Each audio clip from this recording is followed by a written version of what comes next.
Ladies and gentlemen, this is the moment that most of you, and personally myself, have been waiting for. Because it's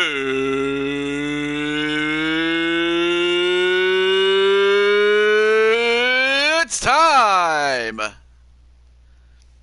It is day 1 of 3 of Blue Toad Wrestling's WrestleMania. Some people will call it TJ Mania, but either way, uh, it is great to be here, and I know that for some this might be a little early than what some might have expected, but nonetheless, though, good to see Darius and Crimson Ninja.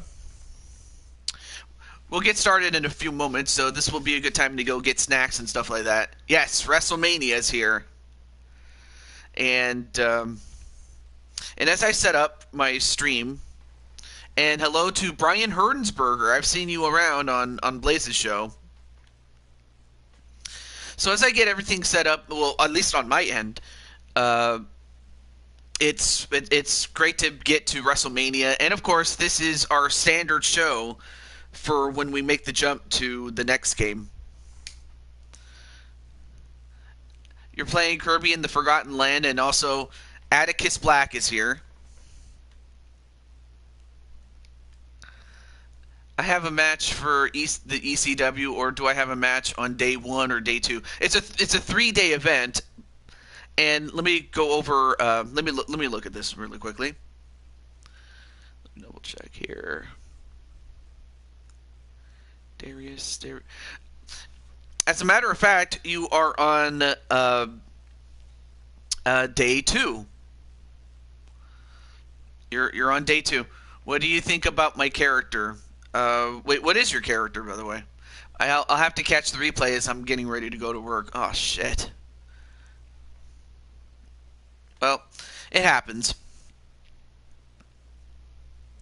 But yes, as for Darius, you are on day 2.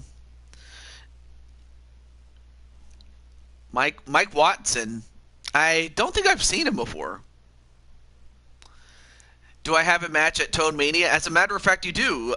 You do have a match where if you and your team win, you get to face off for the Q4 titles, though. And drink some beers. Wait a minute. I never asked if you were of legal drinking age. Day 2 is next week, actually. I'm also doing another series. So, yeah, day 2 is actually next week. And that's only because I have to work during the weekdays. I have to work during the weekdays. Although, I do have a day off on Thursday, though I might have to pivot and go in that direction, though.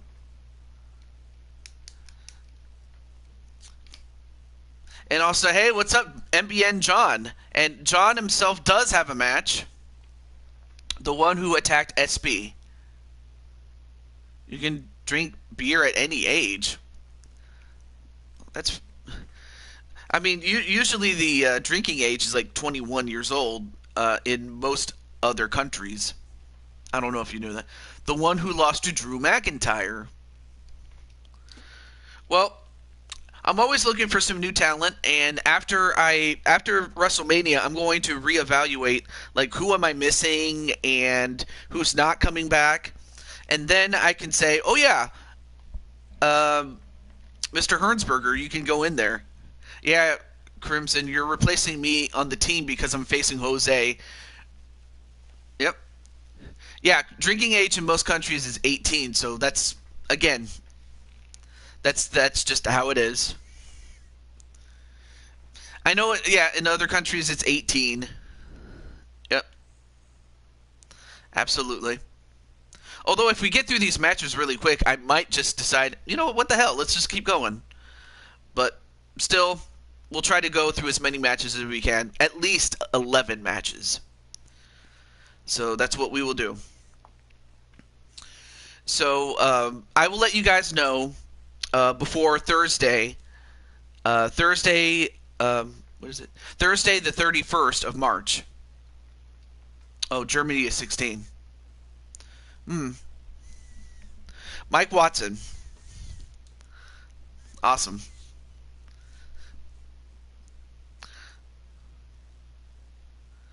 Now, that being said, I have you on the wait list. I have a wait list, so I'll put Mike Watson or rather Ryan Hernsberger, just so I remember. Oh yeah, that's the name of the owner and his character. Wow, his name is so long. I have to adjust the size or the width. The Scottish Savage Mike Watson. Interesting.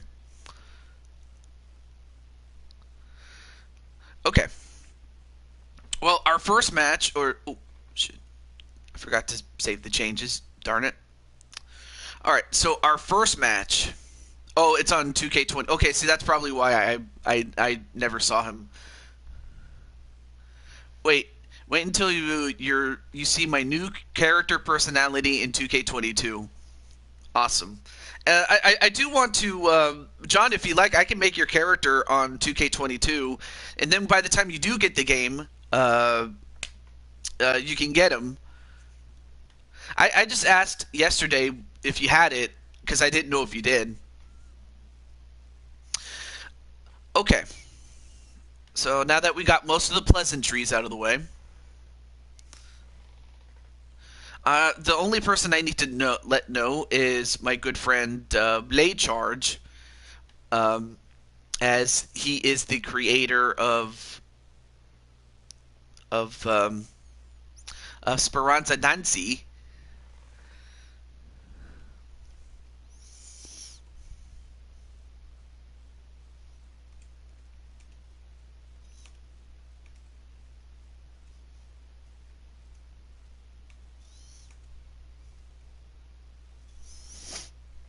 I'll probably make my own character when I pick up the game, but you can have if I still don't have it. Okay, so I guess when you do get the game and you get your character, then I could just replace my copy with yours.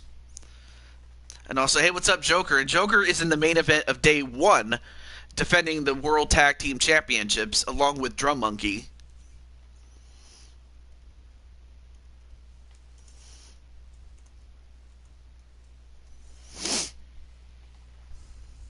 I'm off to finish getting ready for work. Okay. Well, we'll watch the replay, and best of luck in your match that's in there. But I thank you so much, Crimson Ninja. I appreciate it.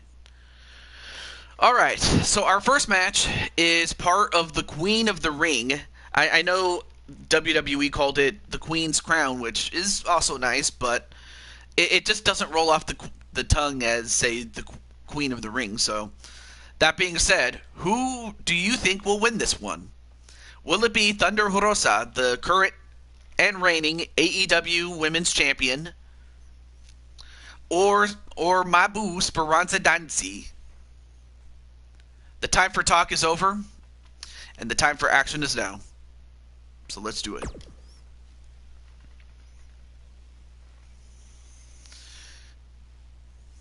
Of course, the Queen of the Ring is an ongoing tournament and will still continue even after WrestleMania. And most especially after WrestleMania, then I will be able to fully take inventory on who I have, who I still don't have, and who is not returning, and who I can replace with. You know, things like that. And hey, what's up, Blade Charge? There you see your friend in Mabu Speranza. Crimson's now part of a larger faction now.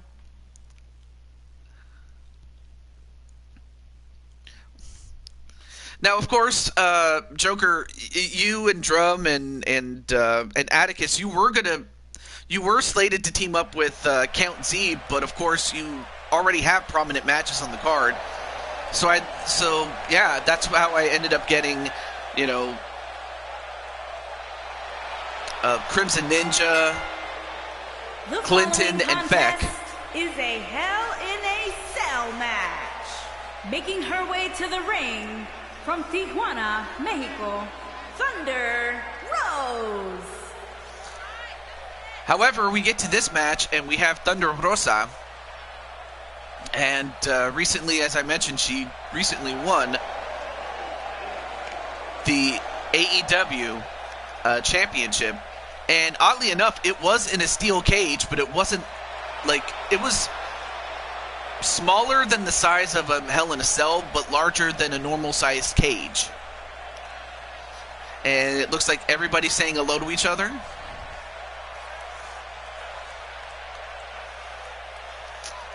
And there you see, you know, Speranza. And Speranza looks really, like, she looks great here, but she also looks great in 2K22. I mean, I would know because, you know, she's my boo. Hey, what's up, Blaze McCoy, Blazed Radio? What's up, man?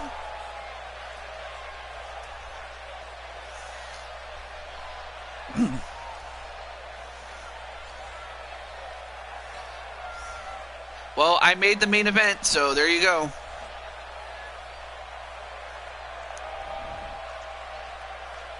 And Crushing Kelly, who we will see in the main event of day 2 out of 3, by the way. But right now, to start off with, is Speranza Dancy.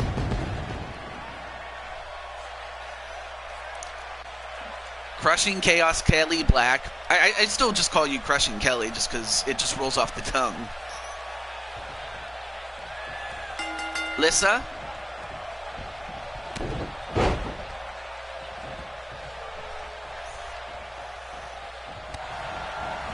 And already a Faymaster. Now this is 2 out of 3 falls. Otherwise the rules are the same. 1, 2, no, kick out by Thunder Rosa. And I know that Hugo and Wrestling Mama usually do their show at around this time. But this really, like this and Madden, which I will be doing tomorrow, like on the weekends, this is really the only time I can do it. And then, of course, I do have a holiday on the 31st. We'll see how long this show goes, and that'll make a good determination as to whether to do it then or to wait on for next week. Anyway, back to this match. Whoa, nice enziguri there by Speranza, and then a kick right to the stomach of Thunder Rosa. And already going for a modified Rings of Saturn on Thunder Rosa, but Rosa escapes.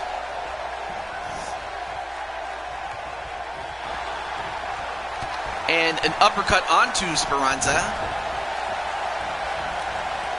Well, one thing I did do between last weekend and this one was that I did complete the showcase for Rey Mysterio and unlocked everything that was locked in. In fact, that was one of the reasons that I needed to do it was to get Dragonheart, the character. Oh, nice brainbuster onto the knee of Thunder Rosa. Same? Yeah, I get it. Whoa, big punch, and the back of Thunder Rosa's head hit that cage. Now, they can't win outside, but they can do some damage in the meantime.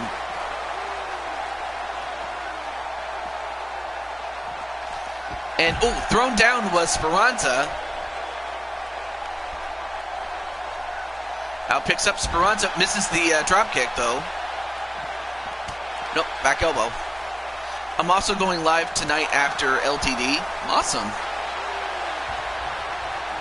But yeah, the biggest reason why, well, anyway, cover and a pin. 1, no. Biggest reason why I divided it by 3 days is because I have 33 matches, and really, that was the way I did it, was to, you know, split it off.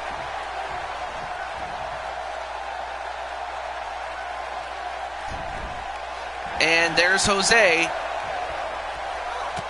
who we will see in the main event of day 3, the third and final day. and sent into the ropes. Missed a drop kick. And a fireman's carry drop. Now picks up Speranza. And slingshots her on the top rope onto the floor. Hey, what's up, Clinton? Clinton, you do have a match in a couple of matches from here. And, ooh, shoulder breaker onto Speranza and a pin. 1, 2. No, kick out by Speranza using the other shoulder.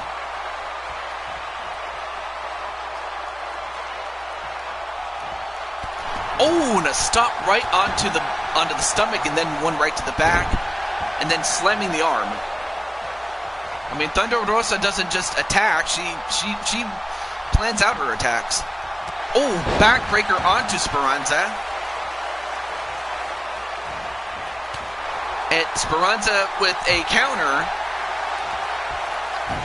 and a Hurricane Rana. Doing an NXT Universe. Ooh, so awesome on 2K22. And a pin. 1, 2. No.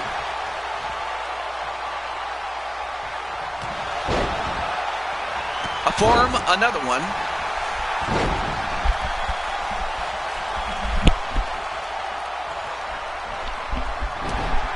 Sorry about that. Okay, Rex is not here. Yes. Wait, is he not here? Wait, 1, 2. Oh yeah, I almost forgot. I got to get my pop-out chat. What am I doing?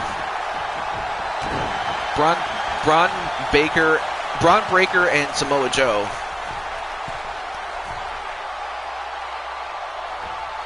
And ooh, diving headbutt right to the shoulder.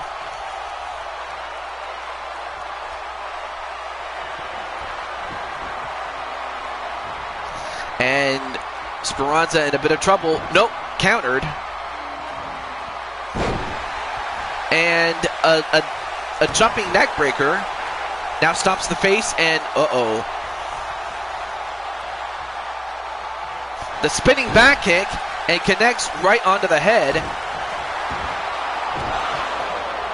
And now Speranza gonna go for a face stretch, but of course the referee just goes ring around the rosy like an absolute buffoon.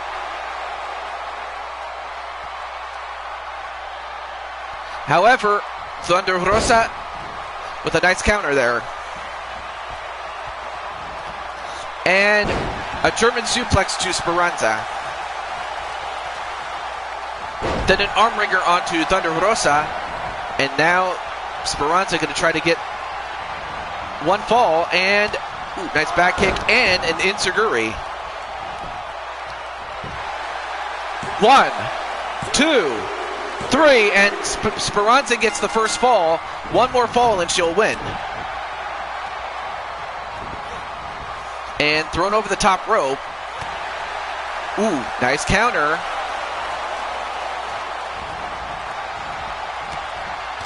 And the Speranza special, that's what I'll call it. Another one and a pin. 1, 2, 3, and Speranza gets the win and also advances in the Queen of the Ring tournament.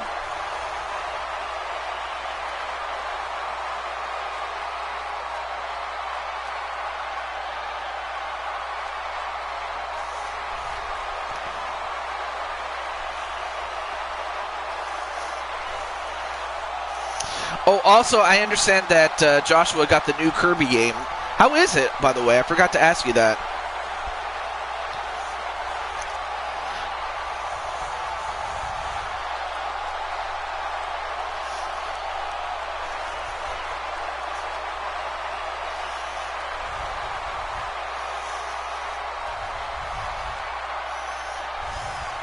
It is? Awesome. I'm happy that you're enjoying it.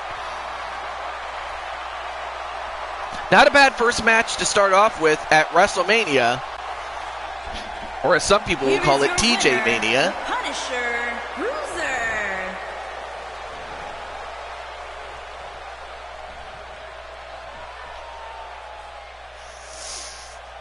And there you see Speranza just meditating.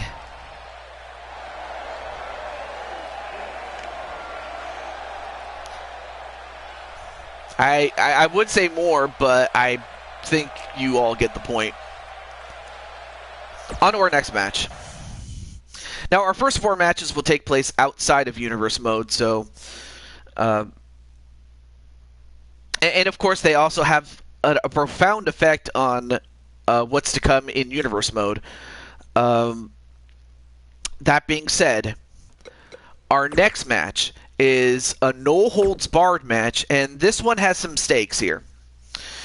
So, Candy Vega called out 2 challengers in particular, and that whoever wins this will get to face off against Candy Vega on day 2 in the second to last match on day 2 for the Women's Intercontinental Championship. And it will be between Akira Young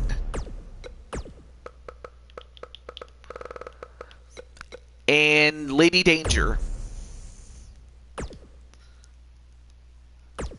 And before I go any further, let me, of course, let's change the arena. Okay. So the stakes are this. The winner gets to fight for the Intercontinental Championship, but that whoever loses the fight, well, they get to go into a qualifier match later tonight, and they will face off against the winner of the following match, and we'll get to that match when we do. So, win or lose, you get to go to the next match. It just depends where. Okay. So now let me just let Kyle and Captain Danger know. But yeah, how do you feel, Blade Charge? And I wonder how Speranza feels. All right, so let me just get Mr. Samurai or Young Samurai.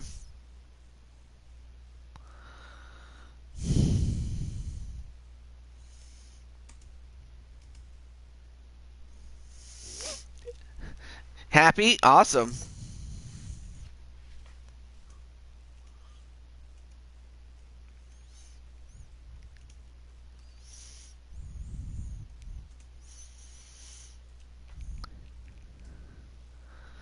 Okay. And then Captain Danger. Let me get him.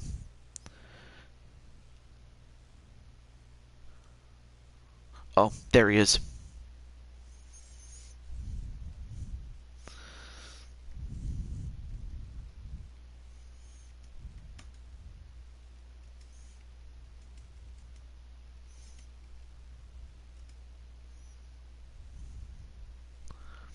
Anyway, on 2K20, I got 2 clowns.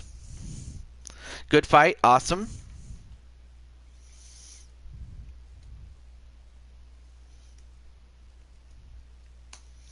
Alright, so I just shared with Captain Danger, and with that said, between these two, who is going to win and advance to face off against Candy Vega in day 2? The time for talk is over, and the time for action is now. So, good luck to both women involved. So let's do it. Hopefully, there shouldn't be a. Let me double check here. As this loads, let me just double check something here.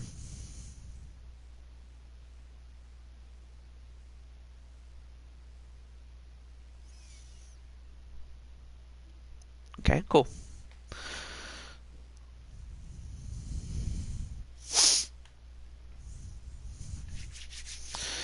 So, and of course, as far as Akira Young is concerned, I still haven't gotten any word from her owner, Kyle Young, whether she or Samantha Young are coming back for 2K22. Same thing with G, and same thing with Kyle himself.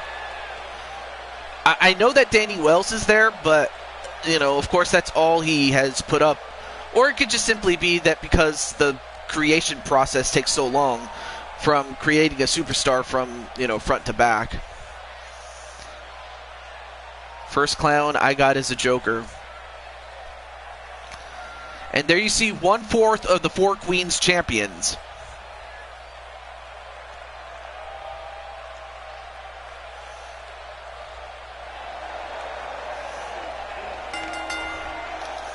The following contest is a no-holds-barred match. Making her way to the ring from Tokyo, Japan, the Super Women's Tag Team Champion, Akira, the Warrior Princess, Young Champion. Well, when Akira first made her debut, it was back in 2K18 during the tail end of its lifespan before going to 19.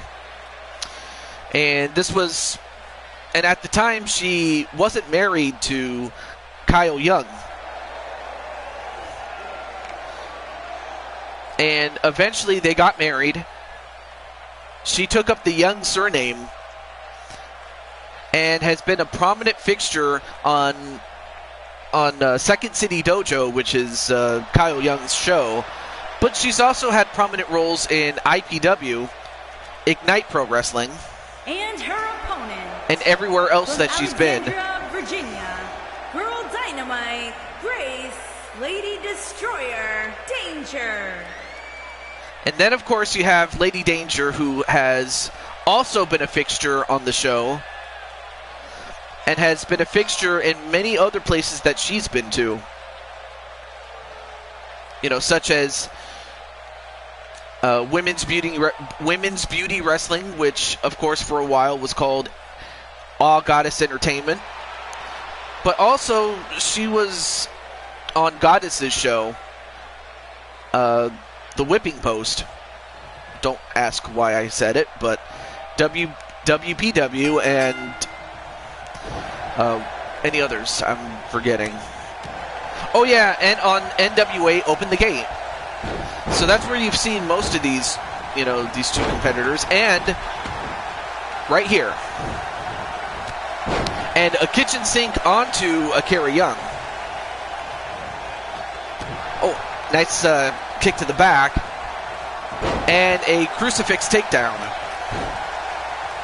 Oh, of course, that's right. She is also on Blood Moon Wrestling Federation, which is also where you see guys like Atticus Black, Crimson Ninja, and of course, the owner and proprietor, Crushing Chaos, Kelly Black. But you also get to see guys like Wally, who just came into the show. What's up, Wally? And a big pin. Nope, not even a 1 count on Akira Young. And Lady Danger wanting to go to face off against Candy Vega for that Intercontinental Championship. But as, also on, BMWF, I mean, you have the rest of Captain Danger's family. I mean, who else do we have? Oh, yeah, Clinton Cage. And one of his characters, Thomas O'Sullivan.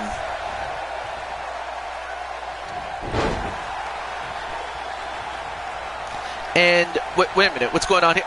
What, Paige? What the hell is Paige doing here?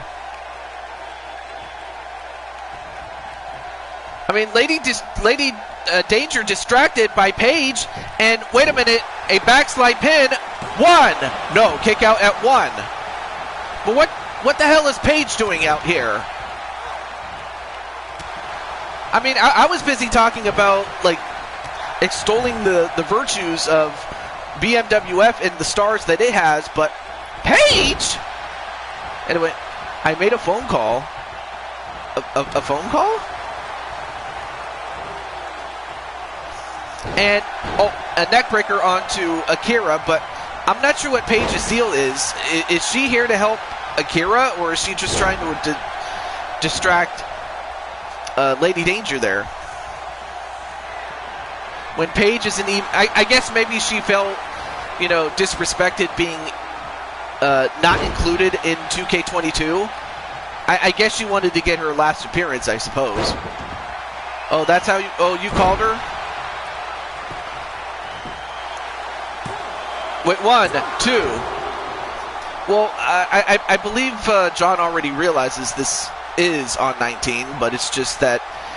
But as far as John is concerned, Clinton, John acknowledges that Paige is not on 2K22, is what he's merely talking about.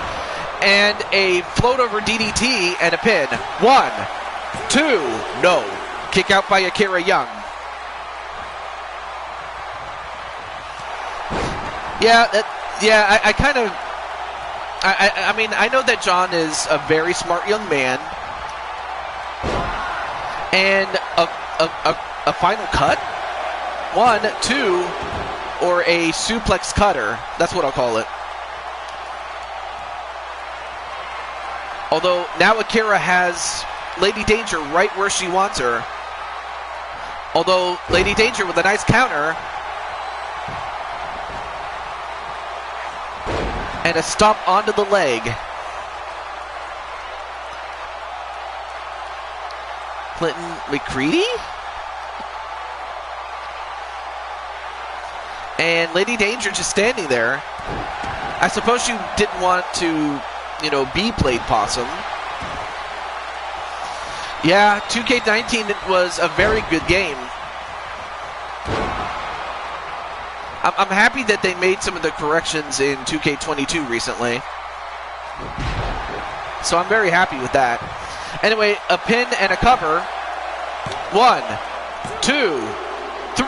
No, very close. And a kick right to the back of Akira. And a Hurricane Rana onto Lady Danger. Clothesline. Another one. And a drop kick.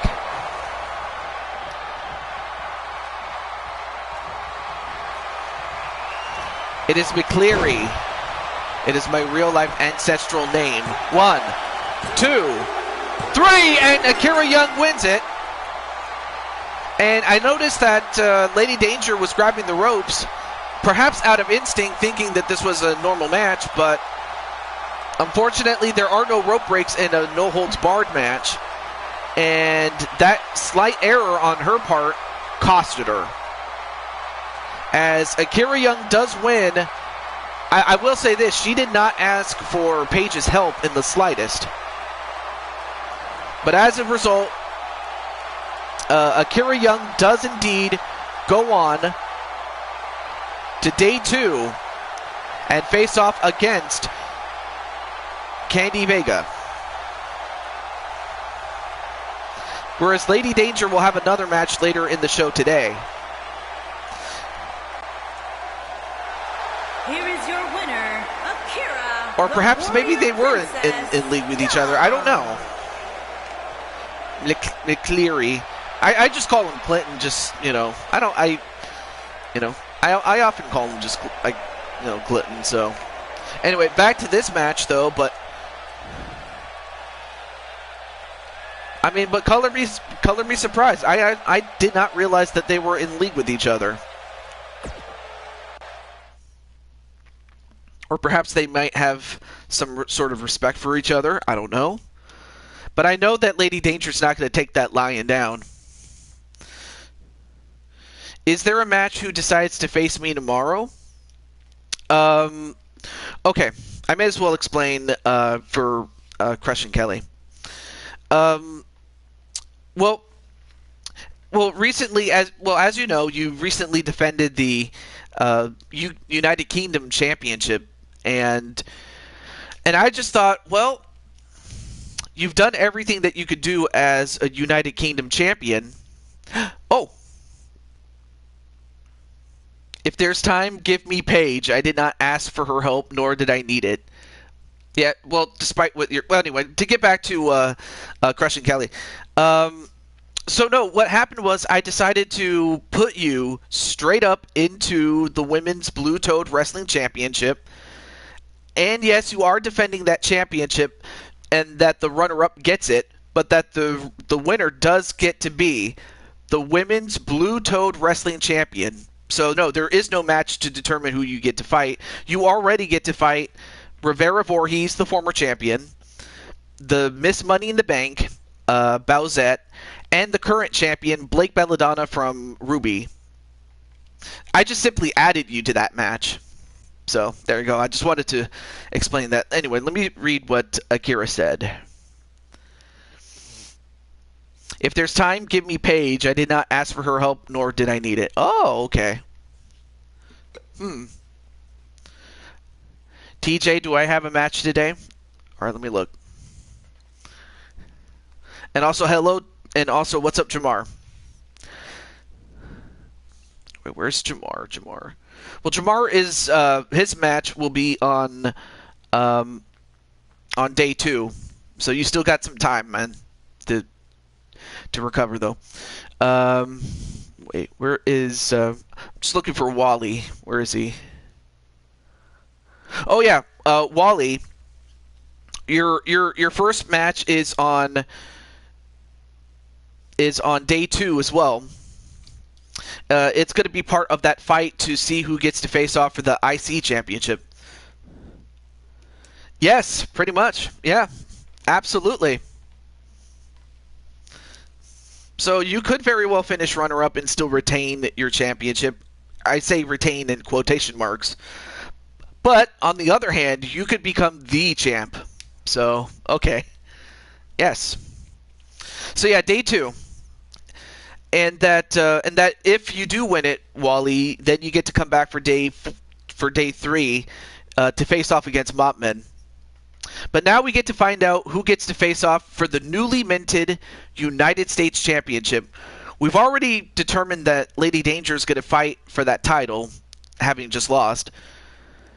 But now she will get to face off against one of these 8 lucky women. And it will be a Crazy 8 match. That's what we... and of course, I took that from Blaze McCoy, not Blade Charge. But yeah, Blaze McCoy, LTD, he came up with a Crazy 8 match. So credit is due where it goes, so... Okay, so first we have LD.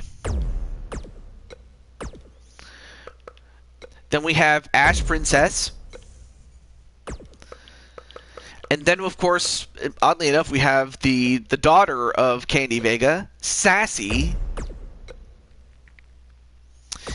And then, of course, recently she had a live stream earlier today, and also was involved in some drama behind the scenes, but I'm happy that she's overcome it. And that would be our good friend, the Enchanting Raven. Let's see. Yeah, we'll go with this one.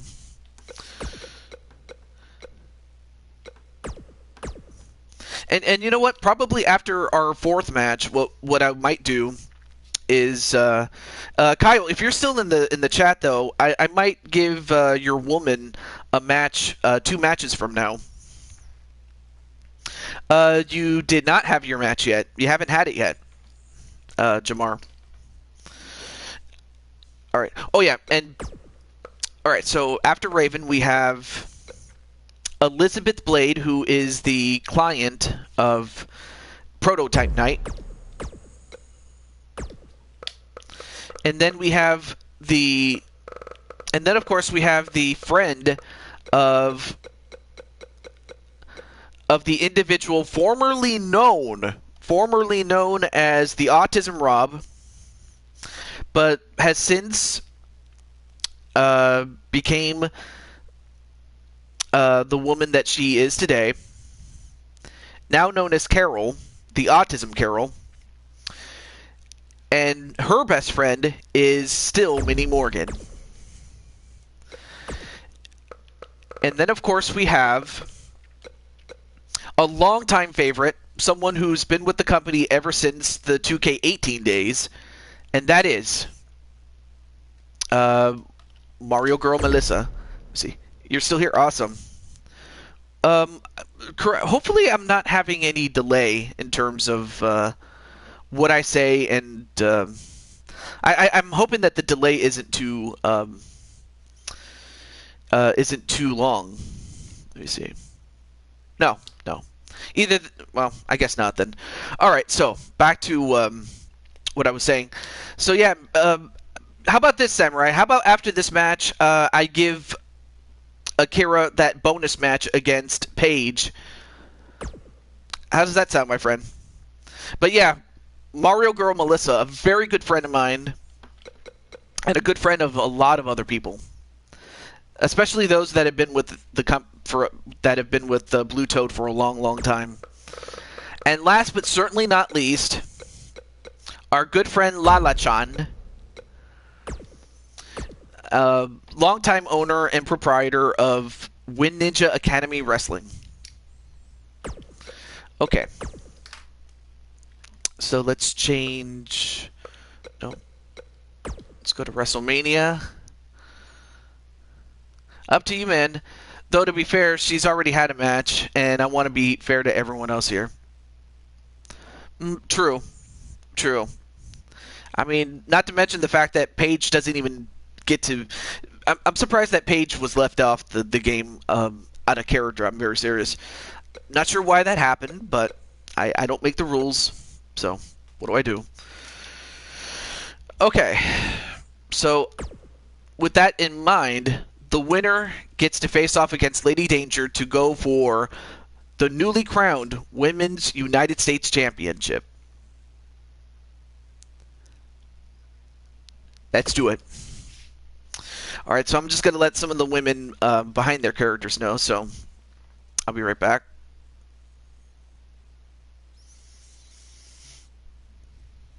But yeah, which one of these 8 women is going to go all the way?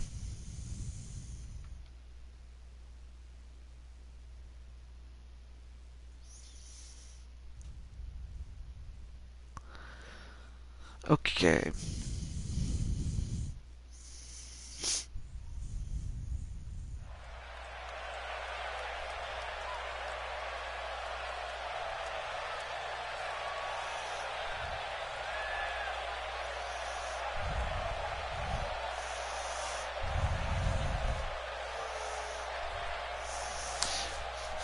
And look at this stadium filled with people that have come from all over the world to be here.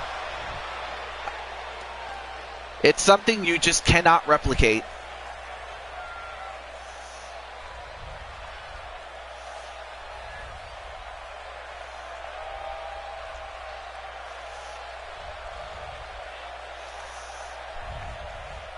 And there she is, the owner and proprietor of Mythic Legends Wrestling.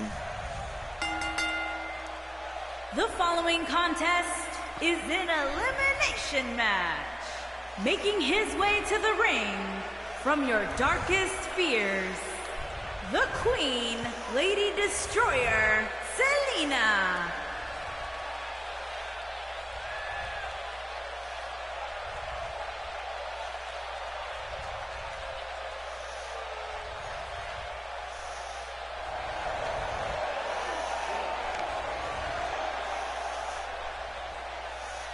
So there you see LD, and she is focused. And hey, what's up, J Taco for life? That's another person I hadn't seen in a while. What's up, man?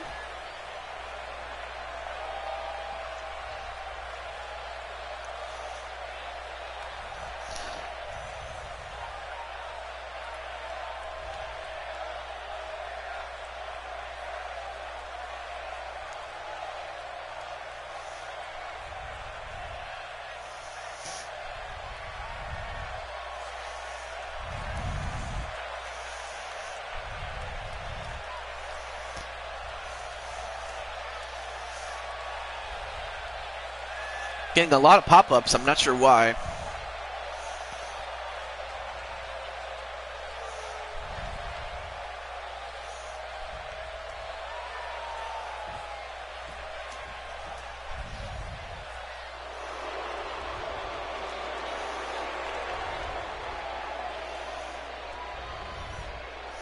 And from the Garden of Eden, the Women's Mixed Martial Arts Champion, Ashley Princess Champion. I forget if she's the champion or not. I'll have to double check on that. Anyway, great to... Oh, and then Jamar says, pump up together. Yep.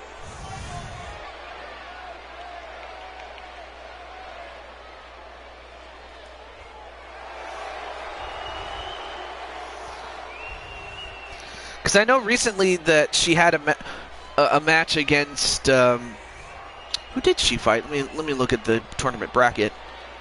Oh, I just realized that Lady Danger's the champion. I'll have to double check again. Pump up night match. Oh.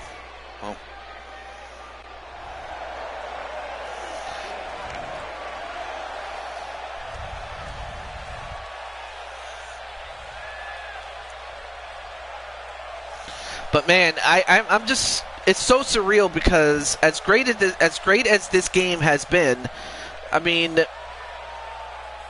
I had some great times with this game for the best part of 3 years. And how's it going, Jennifer? How you doing? From New York, the Punisher. As a matter of fact, Jen, you have a match of your own, but is something wrong?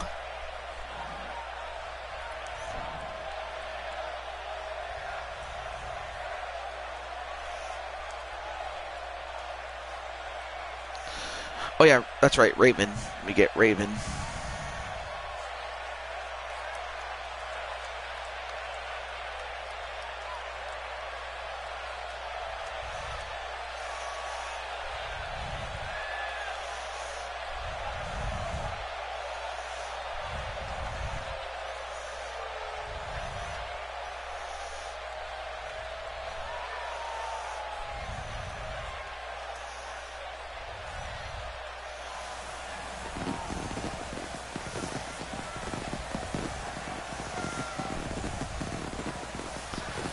So, anyway, as far as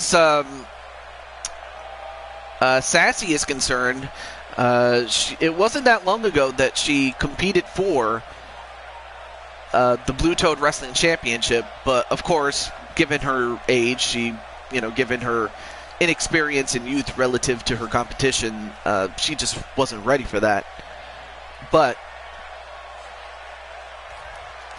I have to think that LD, Ash Princess, and this next competitor are among the favorites to win. And there she is. And from England, the NXT Women's Champion, The Witch. And I just realized I forgot to put the title on the line, but that's just my fault there. But there you see the Enchanting Raven, who has won championships everywhere she's been.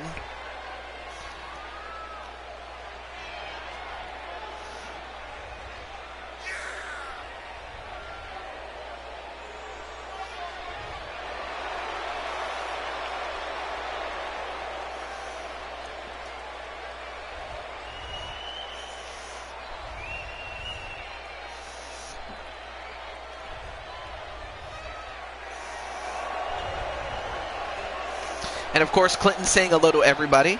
Sorry if I'm not talking very much. I'm just contacting the competition here.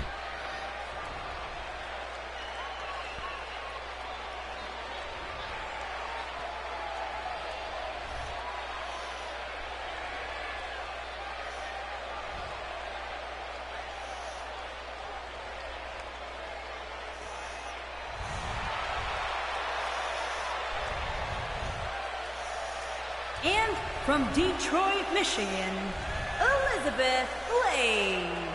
Now, for Elizabeth Blade, so far she has only managed to win one championship since her debut, and that was the Women's 24/7 Championship, which she held for the better part of, I want to say, like 5-6 minutes.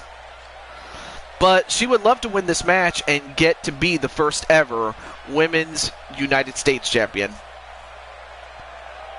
Okay. You know what?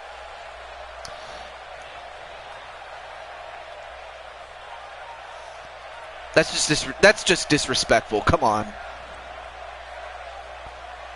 Do that on your own time. Don't do it on someone else's time, you dummy. Anyway. Hey, what's up, Arkham 500? Sorry you saw that. Just had to deal with a damn troll here. Yeah, thank you, Samurai, for taking care of him. But anyway, great to see you, Arkham.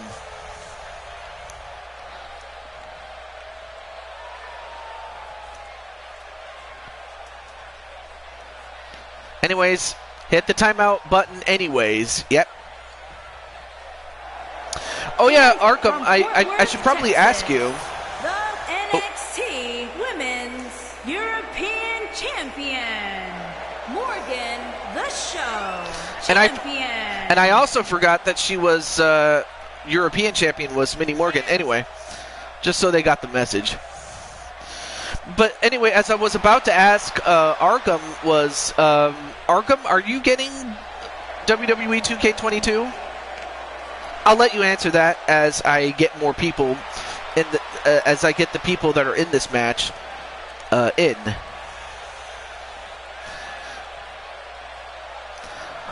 But up next on the ramp, upcoming.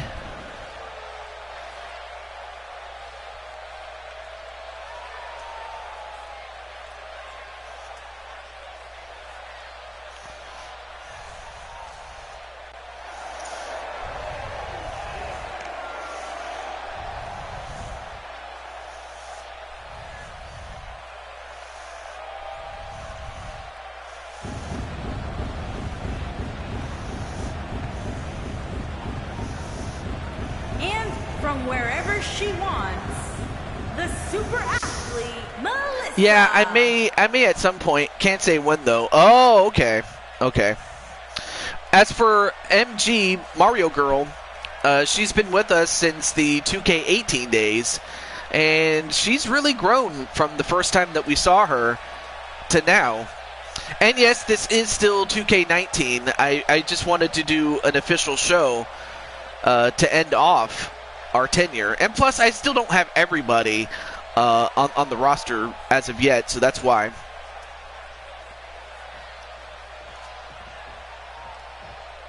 So yeah, we're still on 2K19 as this is 2K19. What am I saying?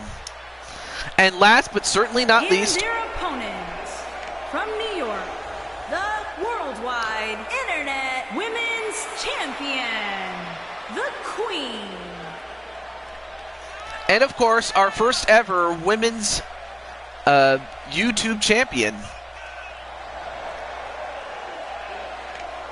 She would love to add another first as to become the first women's United States champion.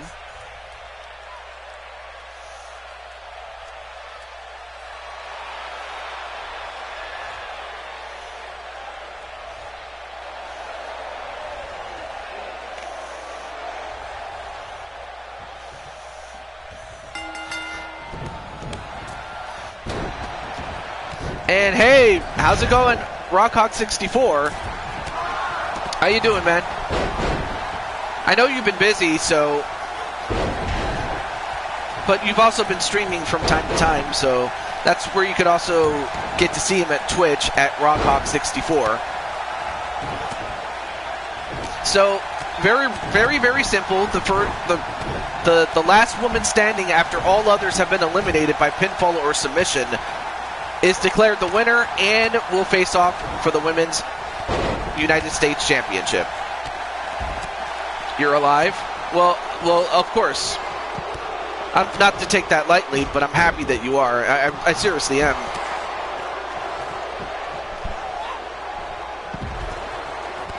And, ooh, a snap suplex onto Ash Princess outside. Meanwhile, inside the ring is Sassy and Minnie Morgan. Sassy Vega, Minnie Morgan. Oh, nice double arm DDT onto Elizabeth Blade. And a stretch onto Minnie Morgan inside the ring. Now going for a Dragon Sleeper with a Romero special attached to it.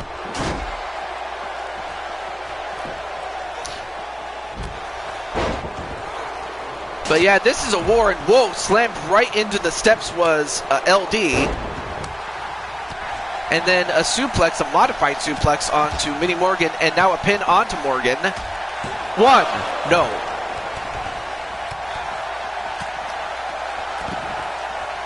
So we're paired off here with Ash Princess and Raven, LD and Mario Girl, as well as Lashana and Elizabeth Blade.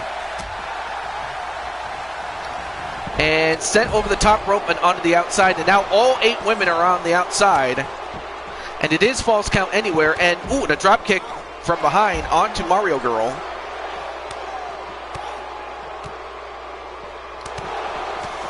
And now some pairs have been redistributed. Now inside the ring is Raven, and coming on in is Ash Princess. Only for Raven to fly out of the ring, forcefully I might add. And then a DDT onto LD. And thrown in the ring is LD by Mario Girl.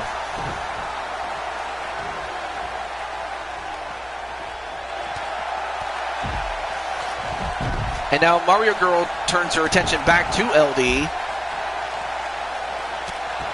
And ooh, now decides to go after the legs of LD. So right now I'm just going to focus on who's in the ring, really. And a pin inside the ring. Nope, not even a 1 count as MG gets out of that one. Mario Girl. And we have a submission attempt outside the ring. But yeah, you can always check out Rockhawk64 on Twitch at Rockhawk64. And an MG stunner by Mario Girl. And now, wait, Mario's going to swing her right round, baby, right round, like a record, baby, right round, round, round. And Minnie Morgan just got kicked in the head up against the post. And the referee taking his time to get in. Nope. And a pinfall attempt inside the ring. 1, 2. No, kick out by Elizabeth Blade. Oh, and a claw attempt onto the back of the head, broken up by Ash Princess. Yeah, good luck to whoever wins this, but they will truly earn it and move on later in the show to face off against Lady Danger one-on-one.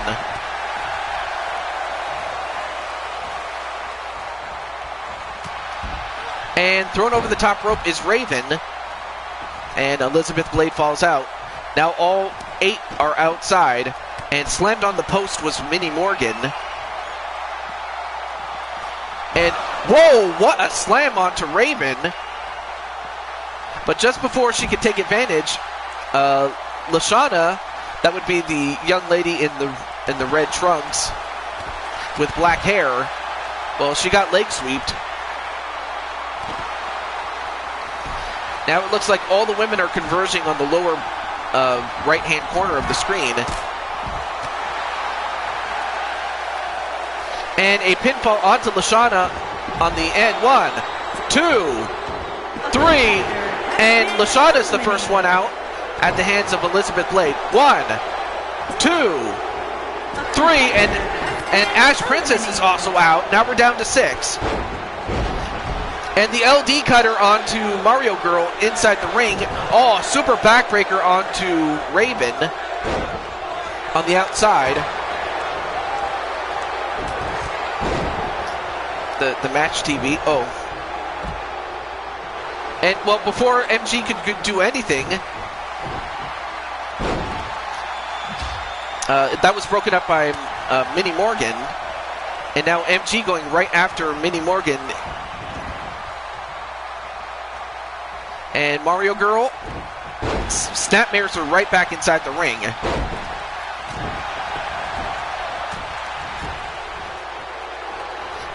And Sassy Vega, the odd person out of the ring, probably the smartest thing you could do is to get as much rest as you can.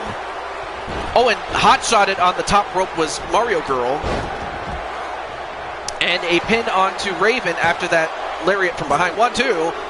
No, kick out by Raven. Oh, and a drop kick that sends Minnie Morgan outside of the ring on the floor.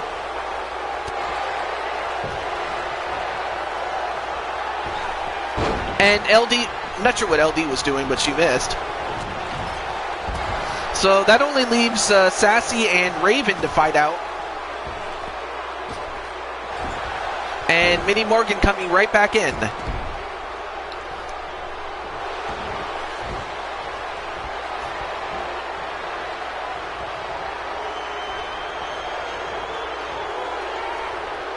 And wait, what's Minnie doing? Minnie's gonna also swing her right round, baby, right round, like a record, baby, right round, round, round. You spin me right round, baby, and down she goes. And a pin onto Sassy. 1, 2, 3, and Sassy Vega eliminated. Now we're down to 5.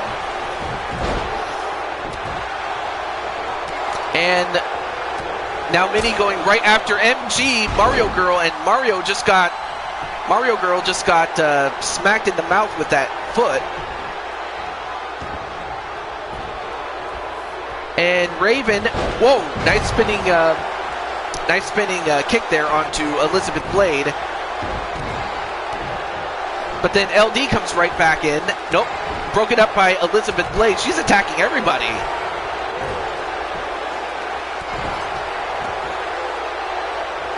And oh, big roundhouse kick onto Mario Girl, but Mario Girl, Melissa, just fell out. And LD follows right after her, being thrown outside the ring. And oh, a pin onto LD, but not even a 1 count. And Raven back to Elizabeth Blade with that modified neck breaker. Then stomps on the arm of Elizabeth Blade. But then Minnie gets thrown right back in the ring.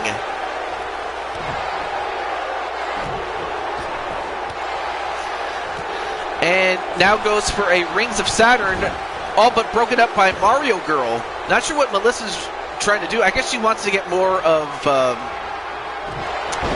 Minnie Morgan as she delivers an MG stunner. And uh-oh, LD's got her. A tombstone pile driver onto Raven by LD and a pin. No, not sure what happened there, if she kicked out or not, but now Mario Girl now going for a submission and broken up by Raven. Not sure why you would do that, but a jawbreaker to Mario Girl. And now Elizabeth Blade going to take advantage of it. And Raven, what are you doing? Now Raven's just swinging at it. Oh, wait a minute. Now she's got her. A backslide bomb. 1, 2, no. And a spinning heel kick onto Mario Girl when Melissa wasn't even looking. Now Minnie with a code breaker. And Mario Girl rolling out of the ring again. Now all 5 women still left in the match are outside.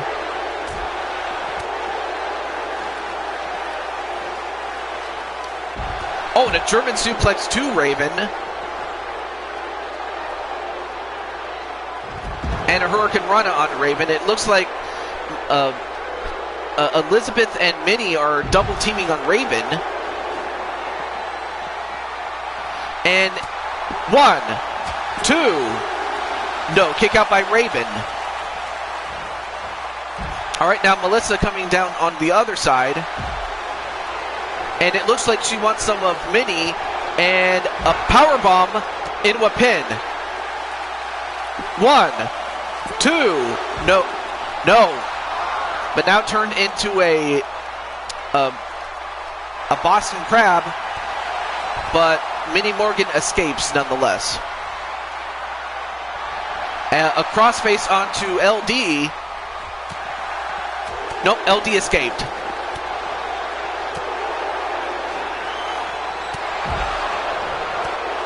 I mean, all these women are just attacking each other, man. Look at this. This is crazy. And now, I guess Minnie wanted to pin LD. 1, 2, no, LD kicks out anyway. Meanwhile, inside the ring, we have Melissa and Raven. No, Raven counters. Oh, big, nice combination there onto MG, Mario Girl.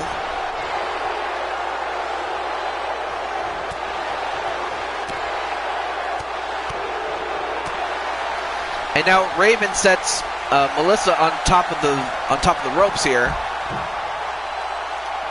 and a super Hurricane Rana from off the top rope onto Melissa.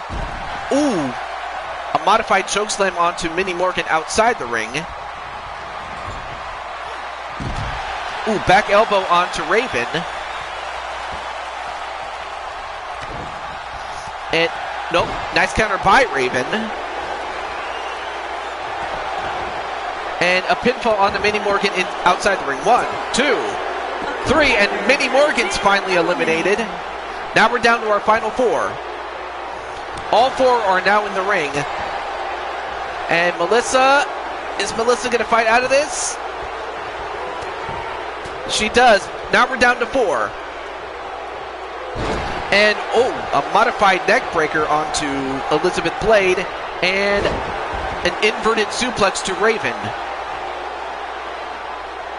But then, LD's got Mario Girl and delivers a tombstone pile driver to Melissa. 1, 2, no, kick out by Melissa. And a back elbow onto LD. And, well, before she can even do anything, Raven just interferes and takes out Melissa. I guess she wanted to take some of LD with her. Another spinning kick, the Raven effect. That's what I'll call it, the Raven effect. 1, 2, 3, and LD's out. Ooh, big punch onto Melissa. And now it looks like Elizabeth Blade and Raven are going to double team Melissa, but then they now turn on each other. A backslide bomb onto Elizabeth Blade, and a pin onto Elizabeth Blade. 1, 2, 3, and Elizabeth Blade's eliminated.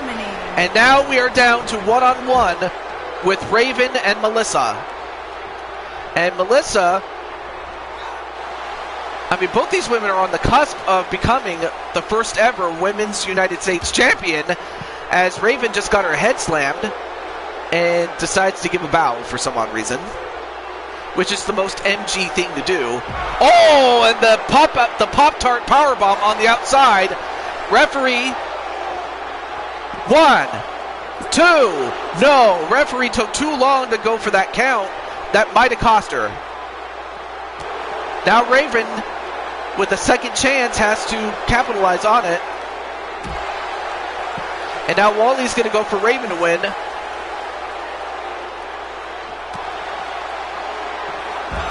And a flatliner. I couldn't really see too much of it as the crowds and the barricade is in the way. And Melissa was able to escape that attempt by Raven, only to get punched in the face. And thrown right back in the ring. And now Raven is going to fly like the bird that she is. And miss. Okay. But now Melissa with another opportunity to put this match away. And the next snap, shades of Mr. Perfect, and a single leg Boston Crab. Now it's going to try to break the leg of Birdie, but Raven gets out of it. No, got grabbed by the leg and a dragon screw, and she's going to give her a kiss. You don't see that happen very often. Oh, that punch right to the stomach. And a backslide powerbomb. Is that enough to beat her?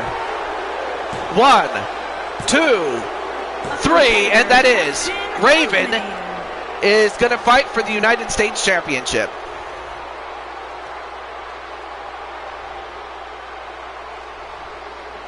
Wow, what a match this was.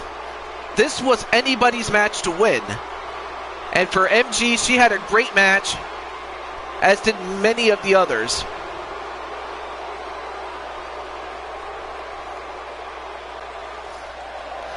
But in the end, it is the enchanting Raven that moves on.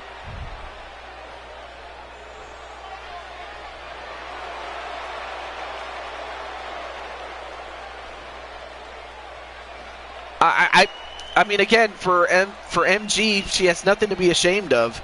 She was going up against one of the best in Raven, and there were a couple of close calls. It could have went either way. But there was that sequence where she hit the Pop-Tart powerbomb. I say Pop-Tart because she likes Pop-Tarts. IRL does Melissa. But she hit that move, and had the referee not taken his sweet time to get to the count, we could have been looking at Melissa winning the match, but, you know, those were the breaks in that match. But Raven just took advantage of that second chance that she wouldn't have gotten otherwise.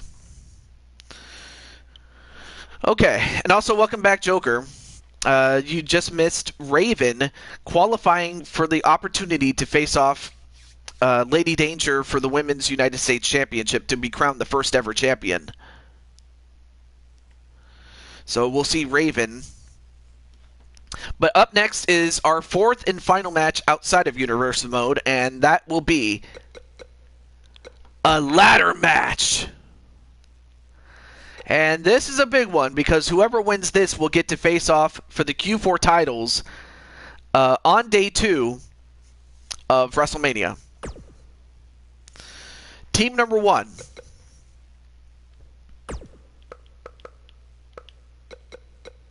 Count Drathnog, Count Z. Oh, excuse me. Sorry for the burp there. Oh, I'm sorry. Wait a minute. I just realized. Hang on a moment. I just realized. I forgot to put ladder tag. Shit. Sorry.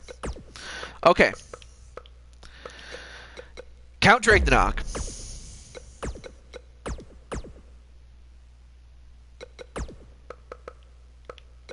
The Crimson Ninja.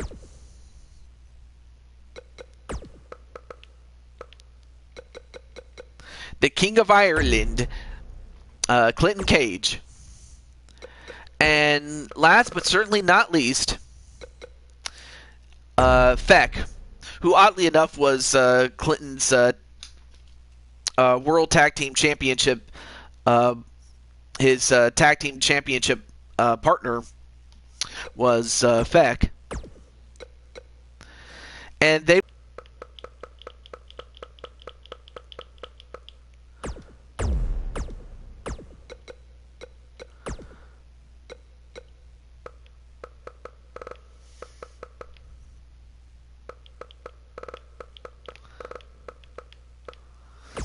So, and of course their members include Najee, Zack Walker, Diamond Light, the leader, and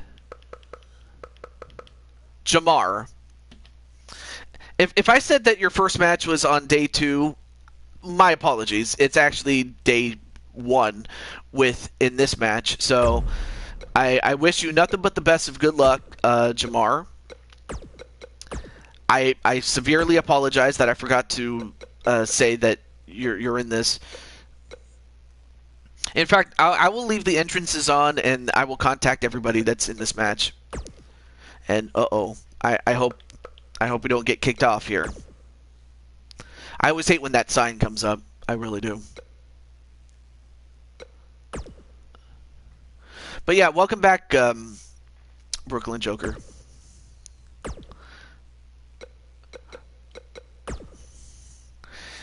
Count Count Drakenok's team for the win. All right. Okay. So I will start, and I will let those guys know. And this would also be a good time to go get some snacks and stuff like that. So, all right. So I know that Crimson had to go to work, so no worries there. Also, Jamar, it turns out I was wrong. You do have a match, and that if you and the Diamond World Order win this match, you get to come back for day 2. In addition to your own match, you then get to fight off for the Q4 titles, which is an 8-man tag team championship. Okay. Let me get Count Z. Although I think the only way I can do that is with Goddess.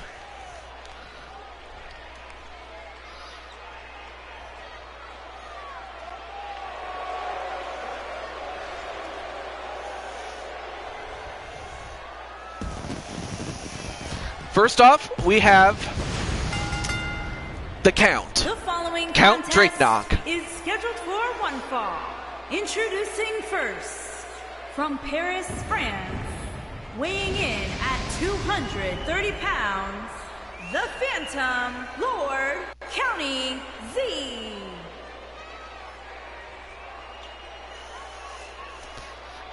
And of course, I know that Clinton is in the chat, so I don't have to contact him. But and then of course Crimson is at work, so let me just contact Feck.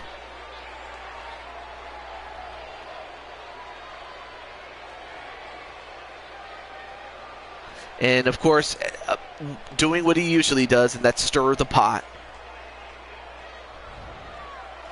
He always stirs the pot. I don't know why, but he does.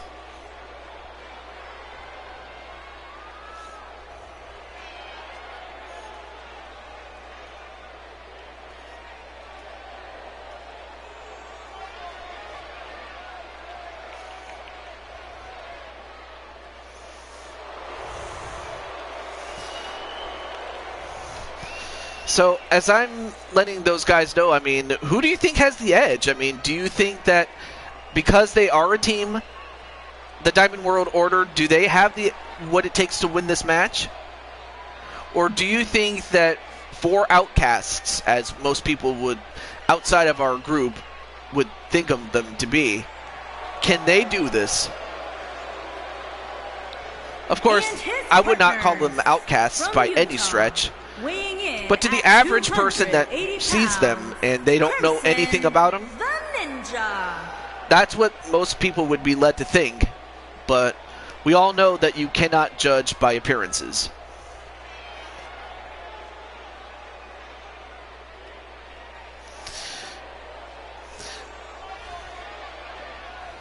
You just can't.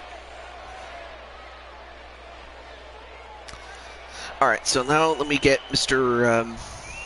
Okay, so I have Jamar with me, so...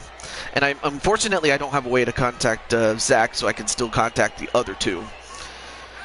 Diamond Light.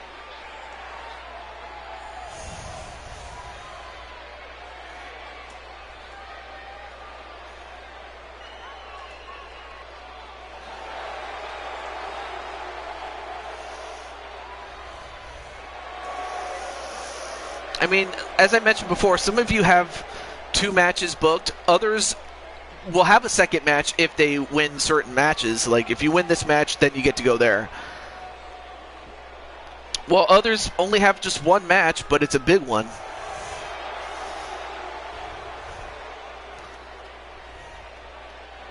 But for the Crimson Ninja,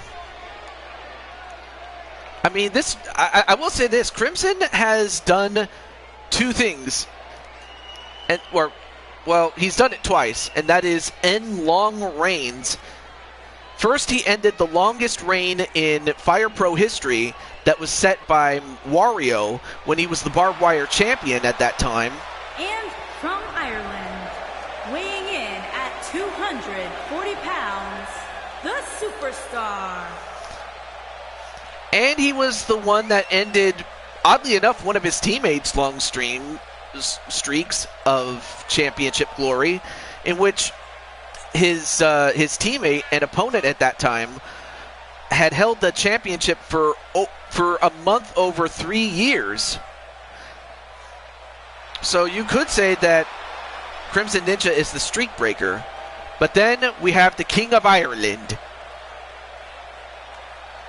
who oddly enough is going to go face-to-face with the King of Diamonds in this matchup. So it's only fitting that it comes down to, you know, a showdown of kings. I mean, it was Jerry Lawler who said that it takes a king to know a king.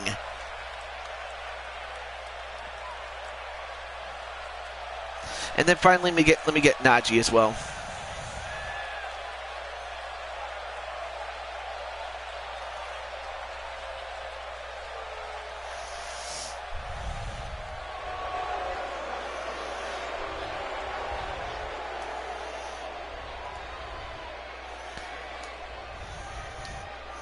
All right, now that we got most of everybody that we need.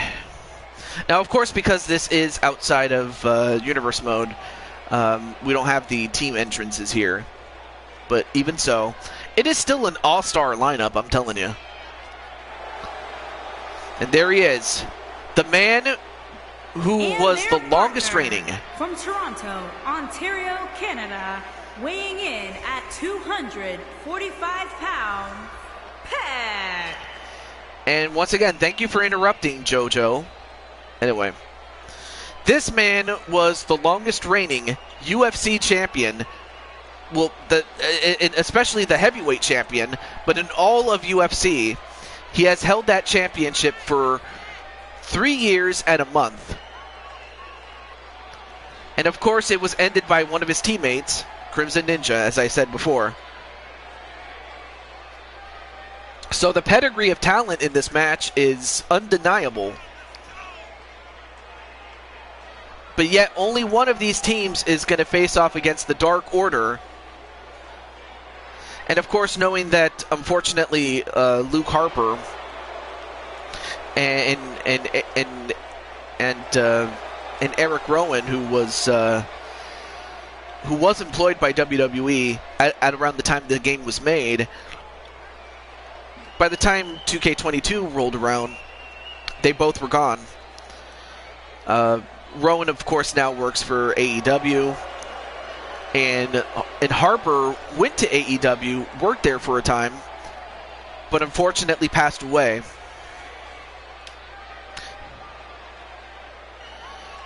Although there is a slight chance that, you know, WWE could bring him back, albeit as his Luke Harper character. I mean, as they do own the rights to that character. But it's very unlikely at this time. And hey, Goddess, what is up? From Cherry Hill, New Jersey, weighing in at 285 pounds, the United States champion, Diamond Lightning. And just as I was going about my spiel, I just noticed, hey, what's up, Goddess? And Goddess says, I'm going to smack JoJo. You have to use the Regal slap, Goddess. But anyway, I hope your man is ready for this matchup, as we have the leader of the Diamond World Order, the King of Diamonds, and he is not the United States champion. I forgot to take off the belt. So that's my fault for forgetting to put the belt on the rightful champion, David Slade, so that's my fault. Or actually, no, he took the traditional strap, and that Diamond, who still claims to be the United States champion, still holds that physical belt. Count's team is going to win. Hopefully Count's with you. Is he sitting with you? Watching this? Or at the least you could show him afterwards. And his partners from Camden, New Jersey, weighing in at 230 pounds, Nathan. And here's the man that you can consider the Jack of Diamonds. But of course Najee, despite his status as a Jack, doesn't really take a backseat to anybody. Anyway. Nope. Sleeping still that I know of. Once I win the IC title, I'm turning the strap green. Oh, great. Because I know what you did with the United States Championship. Or actually, no, that was the United Kingdom title. That you turned it into the Dublin tire, the Dublin title,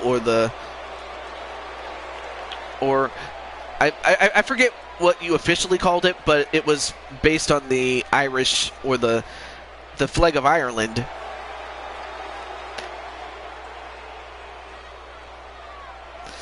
And now we have the 10 of diamonds. New York, weighing in at 233 pounds, Zack Walker. So then we have the 10 of diamonds, Zack Walker, and I still haven't heard from Zack in a while. I hope Zack's okay, but I just know that if I don't hear from him after a while, then he might just lose a spot. I don't want him to lose a spot, but you know, I want to make sure that I get him into the fold. And much like Najee before him, he doesn't take a backseat to anybody.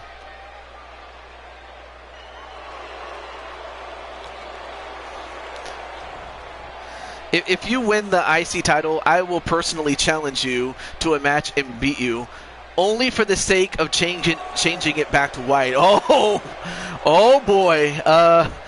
Clinton, you better watch yourself, because John, he is a world champion in his own promotion, and also an Intercontinental Championship holder himself is John. So it's not like John has never won anything. I'm a man of the people. Green is better than white. In some respects it is, but in other respects, you just can't beat white. The color, I mean. And last but not least, partner from Atlanta, Georgia, weighing in at 230 pounds, the ECW champion, the Superstar.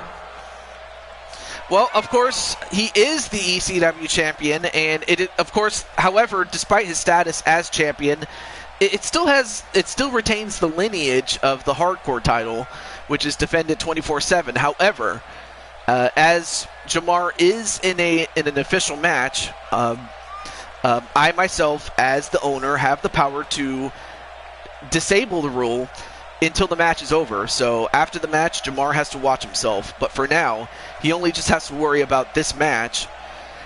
And we have the ace of diamonds. Of course, I have yet to change the colors of his outfit, but even so,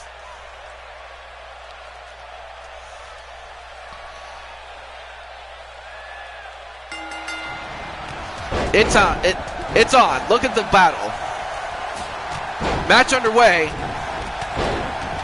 and it's going to come down to who can isolate and who can get the ladder, and who can also play goaltending. That's what it's going to come down to.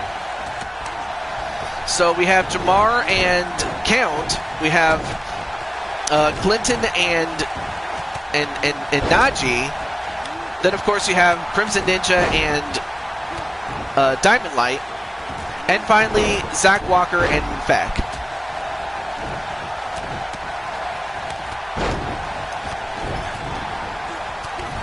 Ooh, and a knee right to the back of Jamar. And Zack Walker, the first one out of the ring. And then Feck exits the ring to get a ladder, and he's got it. Object of the match is to get a ladder, climb it, and ultimately be the first to reach the contract, which is in a briefcase that gives you the right to challenge for the Q4 championships on day 2. And whoa, what a super arm drag onto the King of Diamonds, Diamond Light. And meanwhile, Zack Walker just beating the heck out of Crimson Ninja. And Jamar going right up to the King of Ireland. And Count is going to help him. And now, wait a minute, now it's King versus King. Oh, and a suplex. Barely missed the ladder there. And wait a minute, Diamond Light going to go to Suplex City, bitches. Ooh, suplex him almost next to that ladder.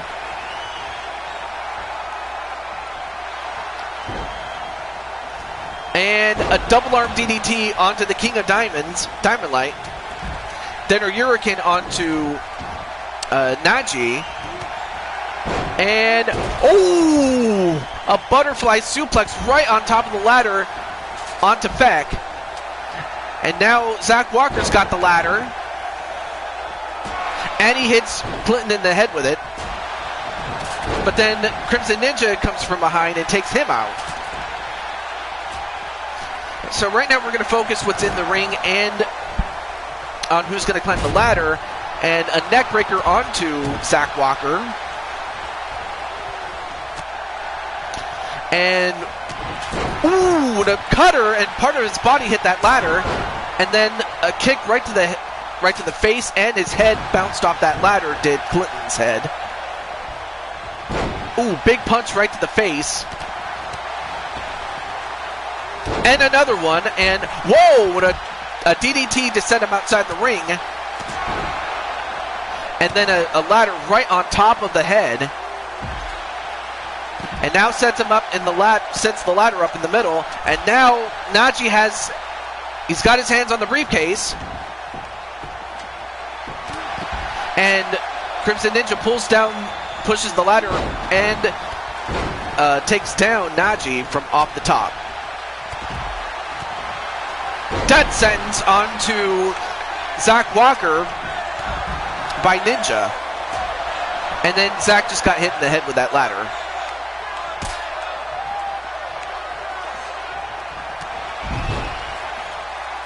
And right now, Clinton's team is doing pretty well.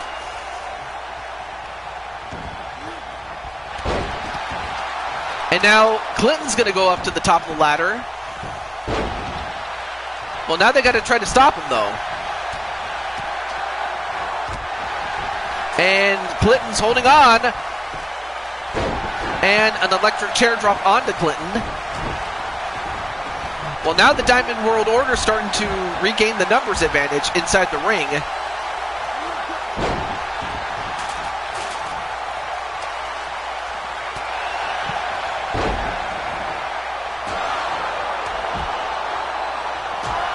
Oh, and down goes Count Drakenok.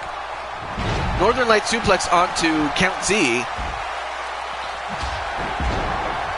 And another takedown onto Feck and a ladder shot onto Feck. But now the Diamond World Order is doing pretty well with the numbers advantage in the ring. And a suplex onto Feck back inside. And now Jamar is going to climb up the ladder. And now the rest have to play defense here. Although Clinton gets to him, pushes the ladder away, and powerbombs Jamar. Oh, a powerbomb onto the ladder, but he gets up though, does Diamond Light. Now we have two ladders in the ring. And Diamond Light, whoa, diving fist and connects on it.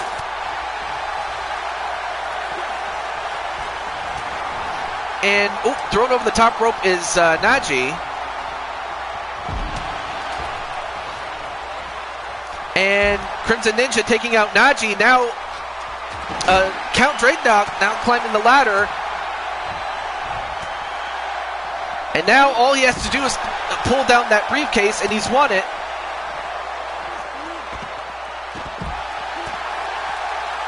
And Count Z gets it. And he and the rest of his teammates are going to go to day 2 to face off against the Dark Order for the Q4 titles.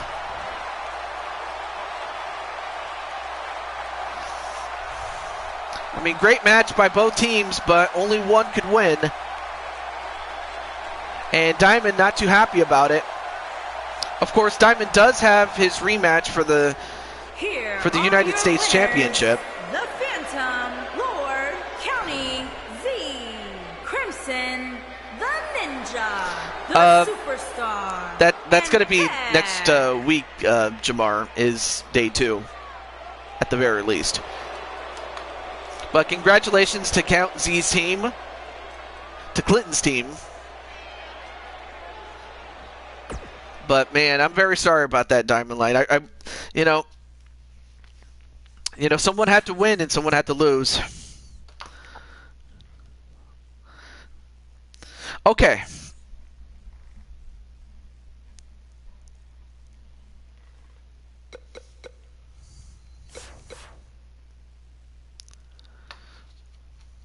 I mean, of course, as if, losing Zack Walker was bad enough. Now we have another person resigning from Diamond's group. I know that Najee won't leave you, but, I mean, of course the group is going to have to reload at some point with, I mean, that we'll have to reload for 2K22. And speaking of which, I still need to make Diamond and Najee, given the fact that they are original characters. But yeah, Diamond, are you looking forward to 2K22 when we get to it? In the meantime, let me edit some of these matches really quick.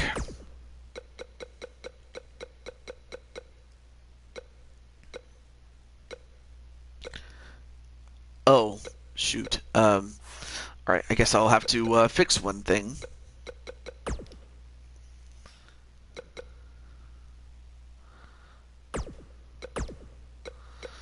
Okay. Looks like I'll have to put... oh, there's a couple of rivalries going on here.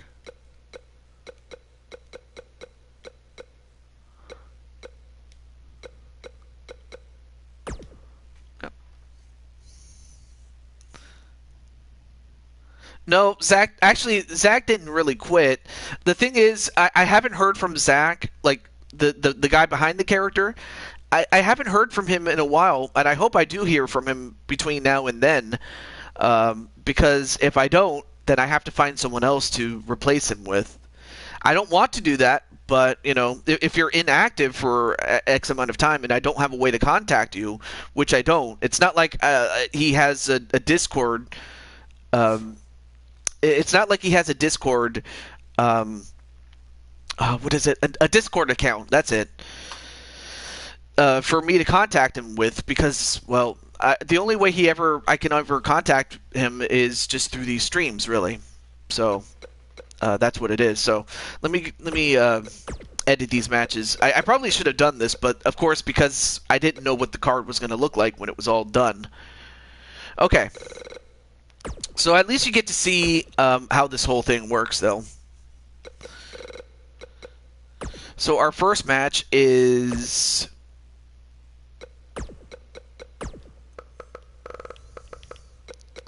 going to be our good friend, Munchie, and she'll have 2 people to help her.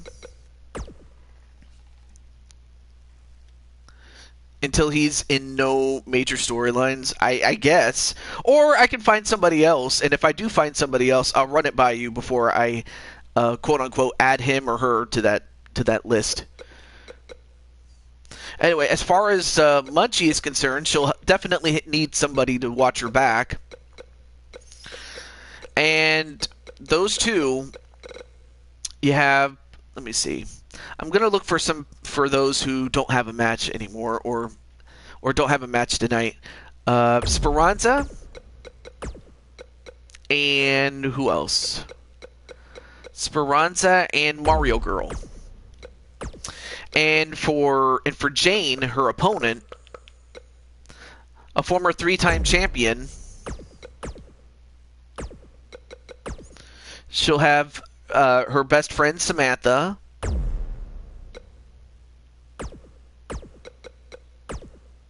And Daughter Rivera, as, of course, Akira has her own match to worry about. So that's who we will have, though. That works. I'm still invested in Zack since he's still in the King of the Ring. Yeah, and that's another thing. If I still have characters in the King of the Ring, then that only makes it much harder for me to make the transition over. And if in a worst case scenario, I might have to make them from scratch or improvise otherwise. So that's all I will do. Anyway, I don't want to take too long. Okay. I'll go with this guy right here. All right.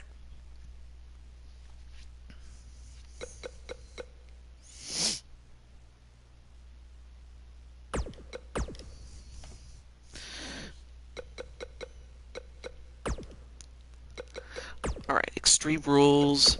So this would also be a good time to, like, step away, get some snacks, go to the bathroom, things like that. But we could also talk about other things like that. It depends on how deep he goes in the tournament. Oh. I'm listening. All right. Next up is Crimson Ninja's immediate niece, but you could also say that she's the niece of Atticus Black. Malina, no relation to the Mortal Kombat character of the same name. And Emily Elvis. Much like the last match, this is a Queen of the Ring match. And you know what? Let's let her Pokemon self shine through. All right, we'll go with this guy right here. All right, next one.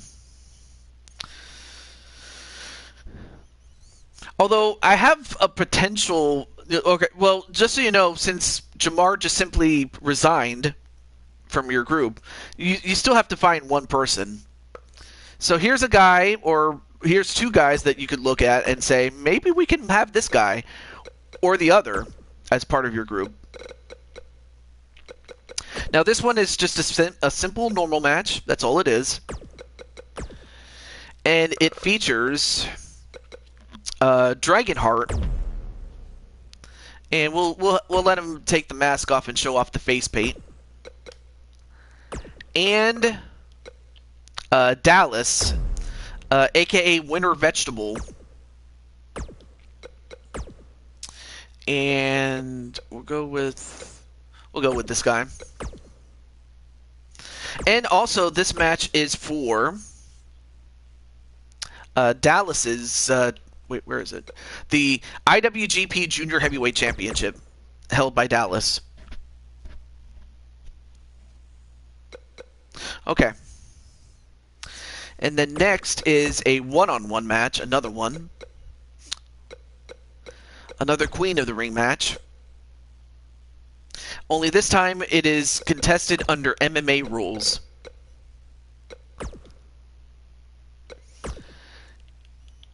As it will be between Jennifer Richards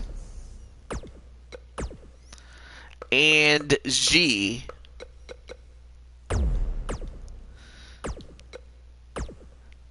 Okay. There we go. All right. And next is the first of 3 championship matches in a row. And, of course, the second of 4 out of 5 matches for our final 5. Next up, we have... Yeah, I was thinking maybe forfeiting my NXT title to replace Zack's spot if you really have to drop him during the transition. Yeah, I might consider that.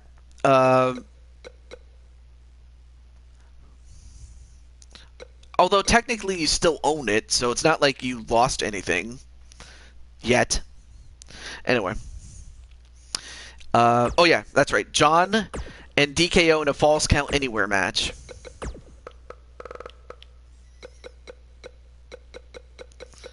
Oh, right, I forgot. It's MBN John. Yeah, John. And, of course, tonight that shirt's coming off. Against the other Reaper, Reaper DKO. There we go. Yes. Yes, indeed. It is for the YouTube Championship. In fact, it's right here. And of course, Clinton is saying good fight to Diamond Light after that ladder match that we just had. And of course, we will see Slade and Dallas go at it again for day 2, as they will each take on Diamond Light, well, themselves and Diamond Light in a triple threat. But that will be for another time. But next is the last woman standing match. And this will determine the Women's United States Championship to crown the first ever champion. We have Lady Danger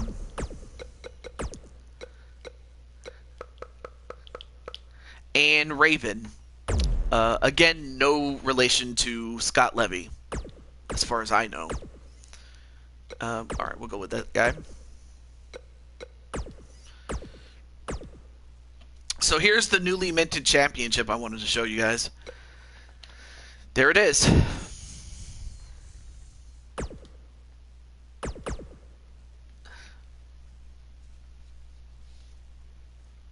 So yeah, Zack is really the only one in that tournament that's still left.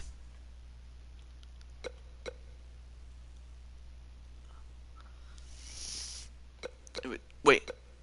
Oh my... I needed another match, damn it. Alright, I'll accept the changes, but let me get one more match out of this. Come on.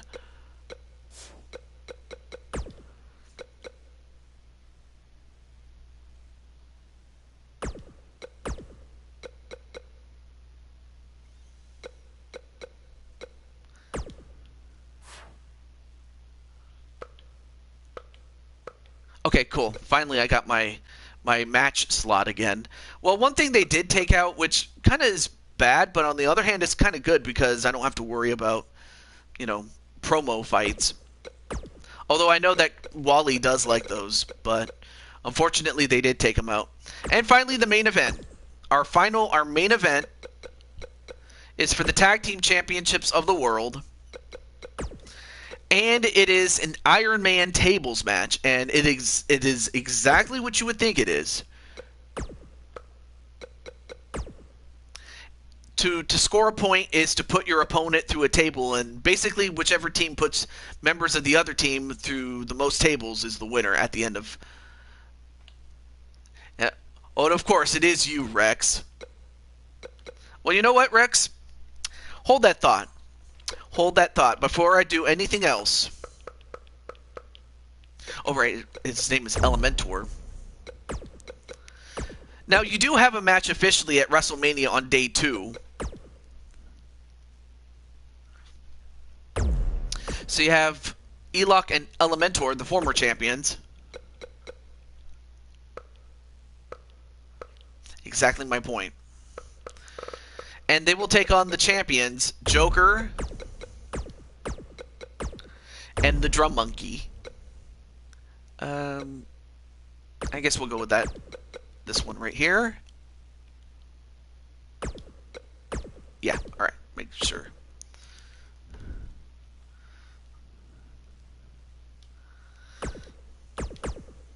So Joker and Drum Monkey, the Eliminators, are defending the titles. Alright, so now I can accept the changes, but one thing I will do, and I'm only doing this just because, this is WrestleMania, and this is a very special event, so... Okay.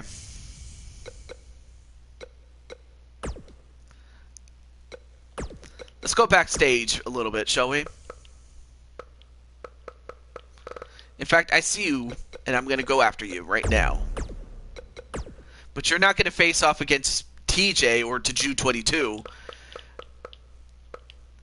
You're going up against Cat TJ. And as you can see, I am wearing my shirt and my cat head.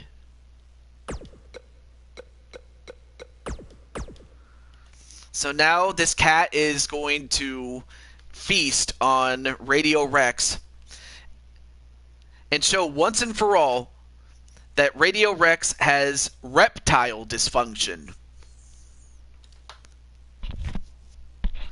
So, Rex, you're going to get what you deserve.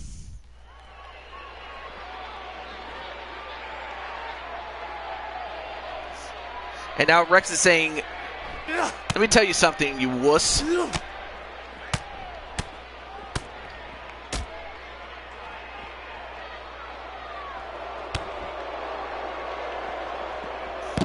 And there you see me just shoving away Rex.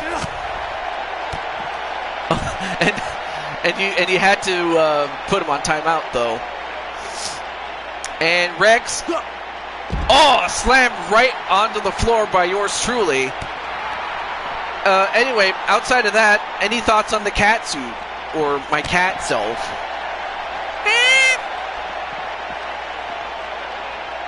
Or Cat TJ, as I call it.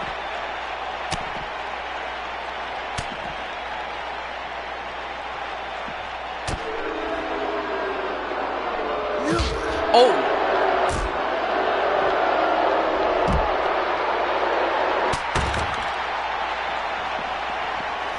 And also get a good look, because this might be the last time that you'll see this backstage area.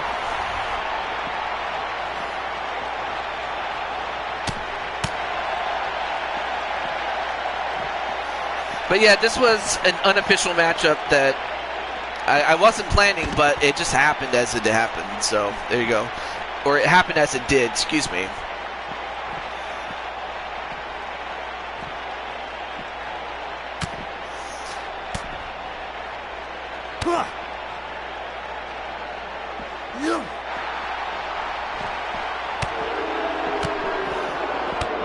And it looks like Rex is kicking me in my legs.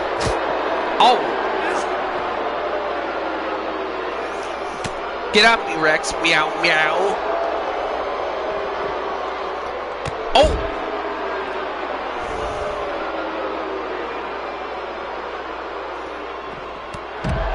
Ooh!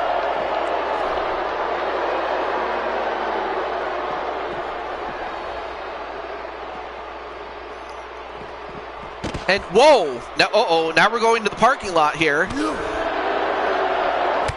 You asked for it, Rex. Never mess with the cat. Although right now he's doing pretty well against me, Cat TJ. Oh! When he hits me in the head.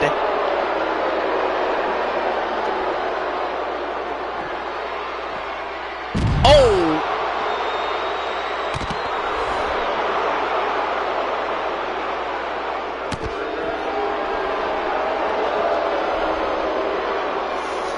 Oh, now he's trying to break my leg.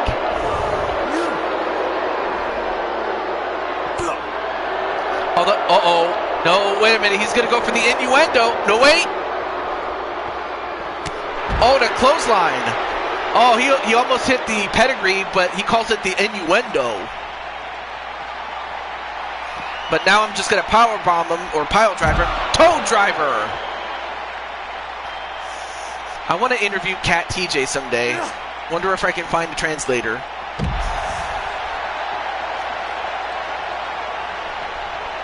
Yeah, Rex is well, I thought you were going to say an idiot, but he is. Now he wants to go into the parking lot.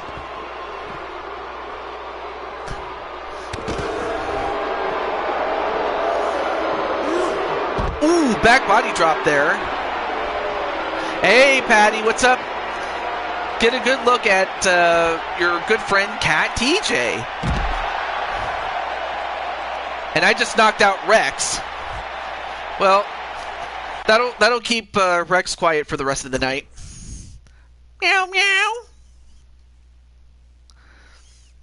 And for him, it was nothing more than a catastrophe.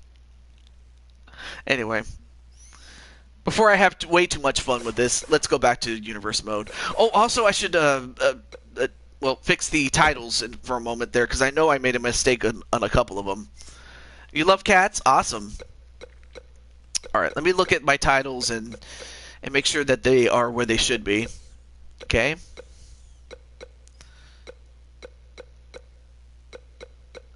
And then Ash, I thought, wait. Oh, you know what? I remember now. Lady Danger became the champ. Anyway. Rex was in the wrong category. Alright, so Lady Danger was champion right here. Okay. Excuse me. And then... Oh, right. The new champion is David Slade.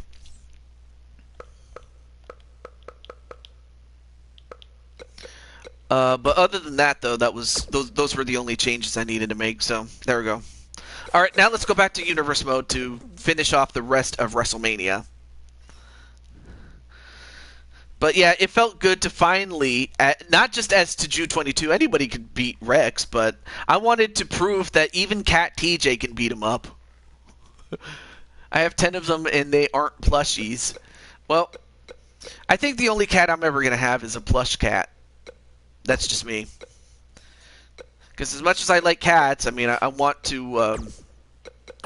I'm not a big fan of cleaning up after their messes, you know what I mean? Okay.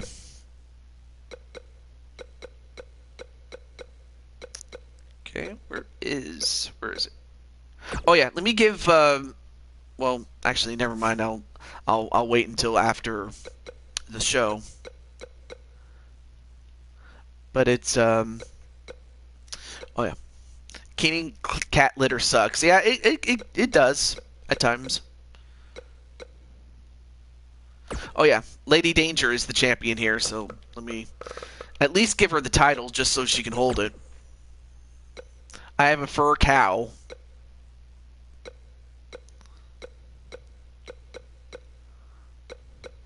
Okay, David Slade's the champion. Good.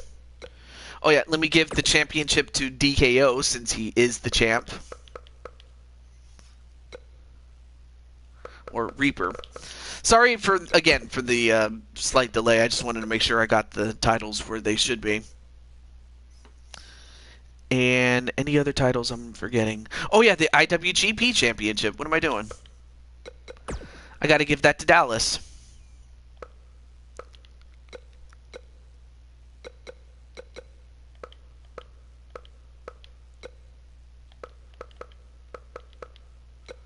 There we go.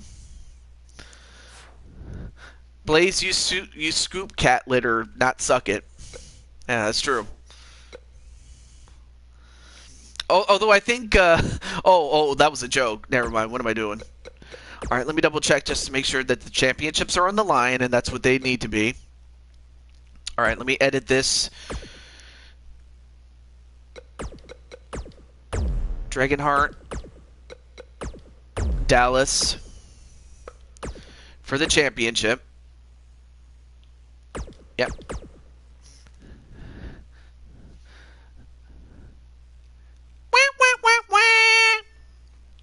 I wanted to do that little sound effect.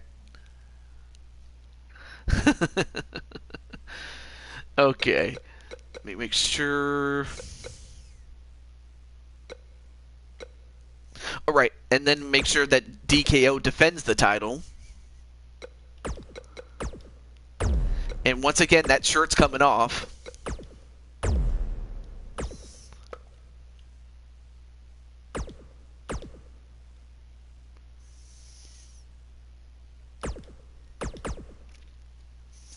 Okay. And also put the Women's United States title on the line.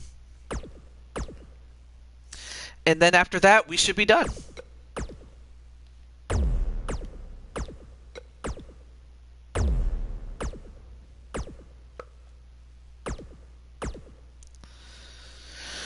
But yeah, it was awesome just to be able to get that one match with Rex in getting beat up, and he almost had me. He almost had he hit that innuendo, he probably would have ended me right there.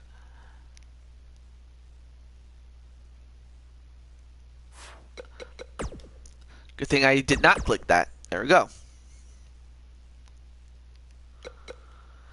And okay, then the main event is fine as it is. All right. Okay, so up first is Munchie and Jane Voorhees, and before that... Oh, you know what I forgot to do? I forgot to change it to WrestleMania. How stupid of me.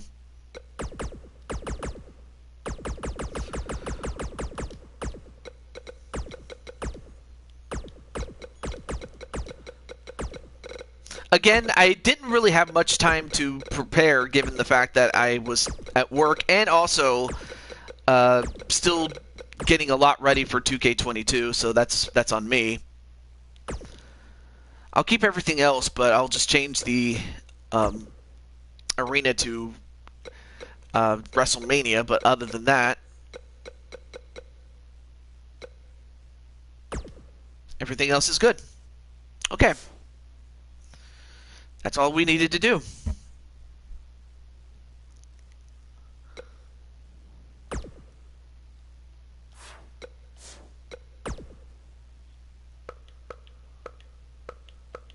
Okay, cool. All right, with that said, let's finally do it. Let's start the show. Enjoy the opening as you get to see the light from at the end of the tunnel. All right, we just get Munchie again.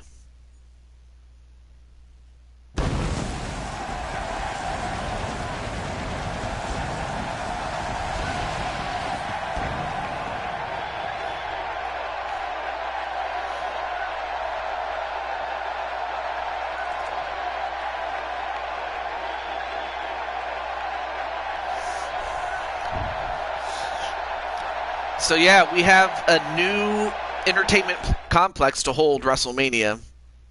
Not really. Let's just pretend that we do.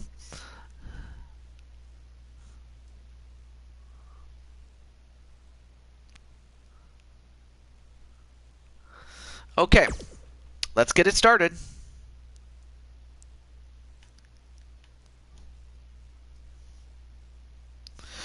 So for our first match, this is a Queen of the Ring match, and who do you think is going to win?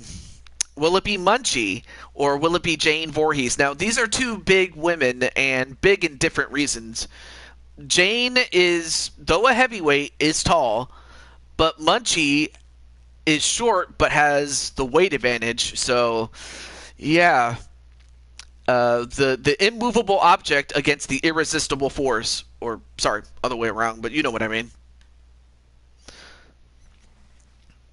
But yeah, Blaze, how did you enjoy Cat TJ beating up Rex? Well, what am I saying? You probably did.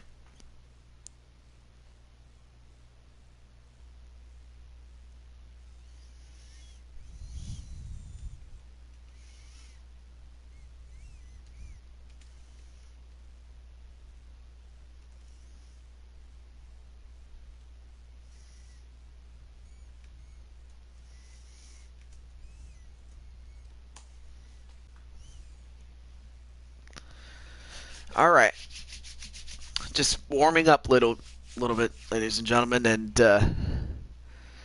so for Jane, I mean, she has her sister-in-law in Samantha Young and her daughter Rivera, and Munchie, of course, has Speranza and Mario Girl to help her.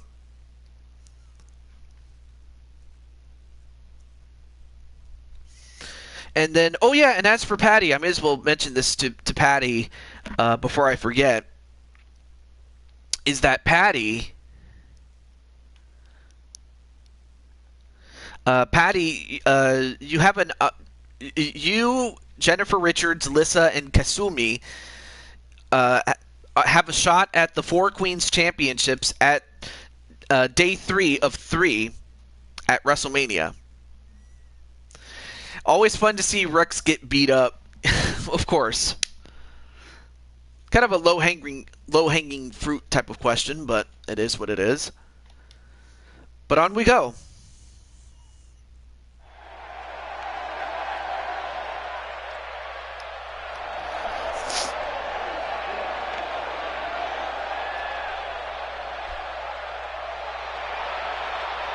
And there you see Munchie. The following contest is scheduled for one fall. Making her way to the ring, accompanied by the Punisher, Bruiser, and from Philadelphia, Pennsylvania, the Queen, Andrea Lewis.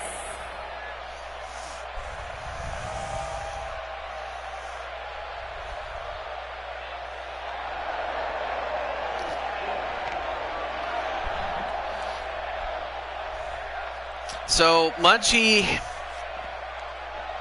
you know, this is one of her big matches, and in fact, she hadn't had a lot of big matches, but this is a big one, and she's been in a lot of multi-women matches, but this is her first one-on-one match in quite a bit of a long time, actually.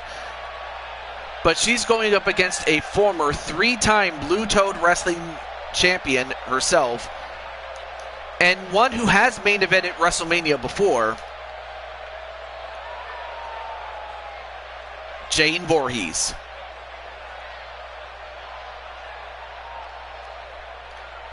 And her opponent, accompanied by the Phantom, Samantha Young.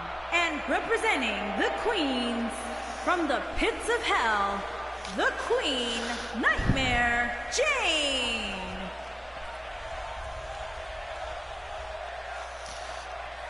So you have the Queen's Dynasty coming in. A very dominant group. One who has won championships together and apart. And of course, Jane is one of the more accomplished.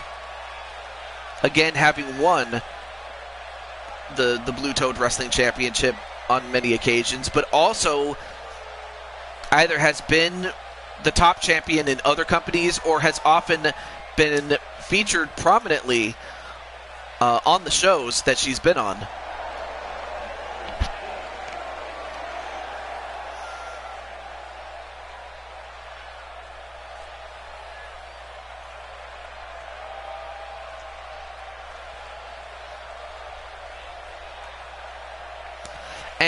And Rivera just going nuts.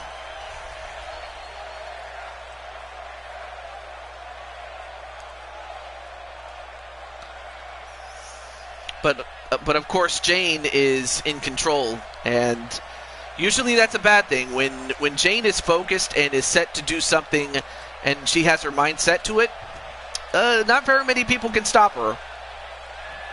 But we'll find out right now. Match underway.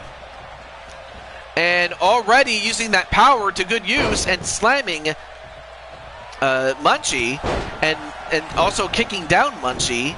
But then Munchie gets right back up and powers her way into the corner. And referee's going to try to break it up. Oh, and a cheap shot onto Munchie, and she didn't like that at all. And a widow's peak and a pin. One, no. And wow, nice takedown onto Munchie. Oh yeah, I have to remember that our good friends Hugo and Wrestling Mama are doing their show.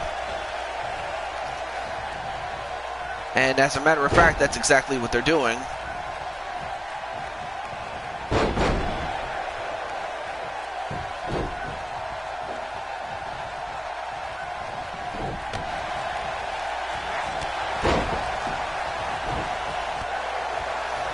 Wait, what the hell?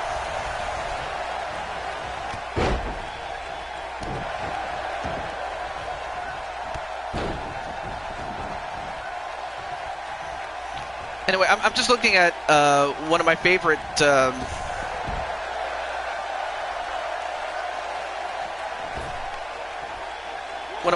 YouTubers, and apparently, what is this?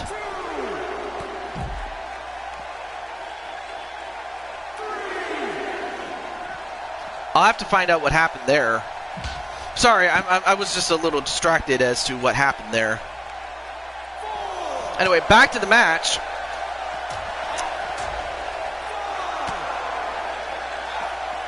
And, of course, they run the risk. Oh, wait a minute. They cannot lay a hand on her.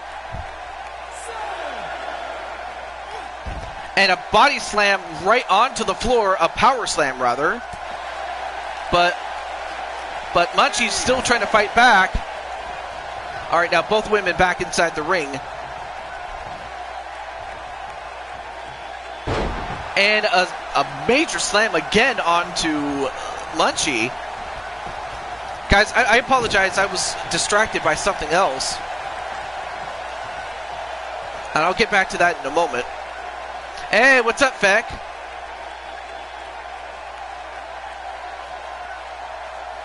And, whoa, look at the power on Munchie, and then finally decides to let her down. And then stomps onto the arm.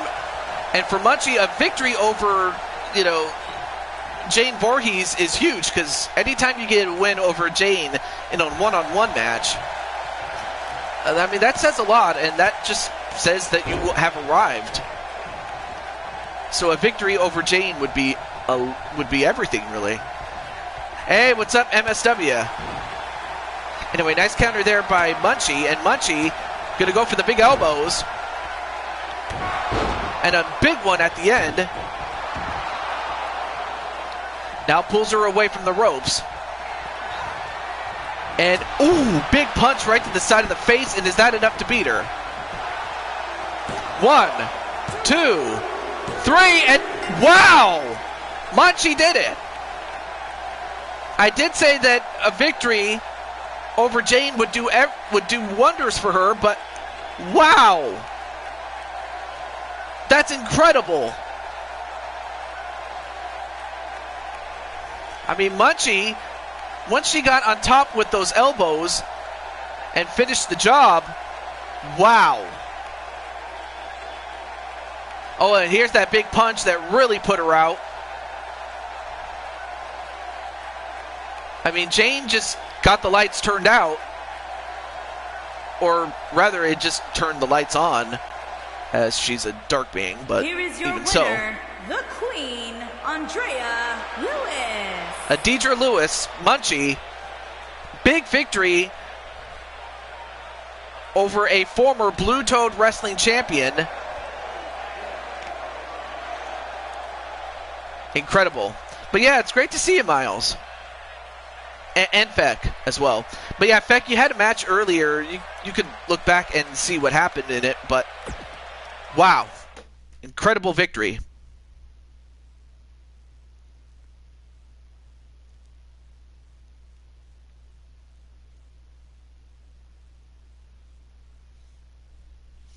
All right, well, up next is Malina and Emily Elvis. Now, I know that Malina's immediate manager, Crimson Ninja, is working, so let me just call back Mr. Arkham 500.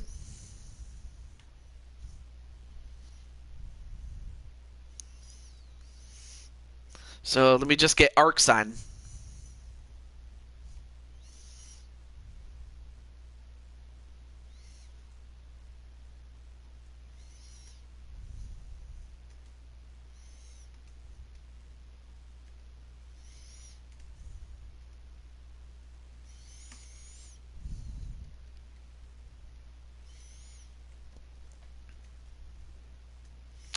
All right, so now that I got Arkham's,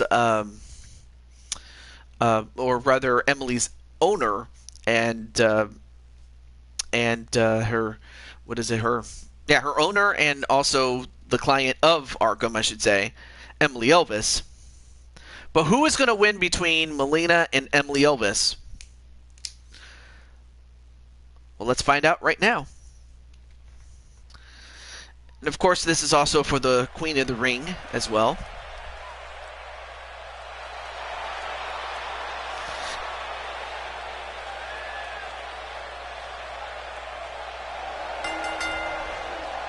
Making her way to the ring from Wichita, Kansas, the Assassin. So Malina is the 7th seed overall in the Queen of the Ring. So she was awaiting her opponent, which was either going to be Shirogane or Emily Elvis, as Emily advanced to this point in the tournament. So we'll find out at we'll find out after this match who's going to make it. But also, hey, what's up, Zero Gamer? How you doing, man?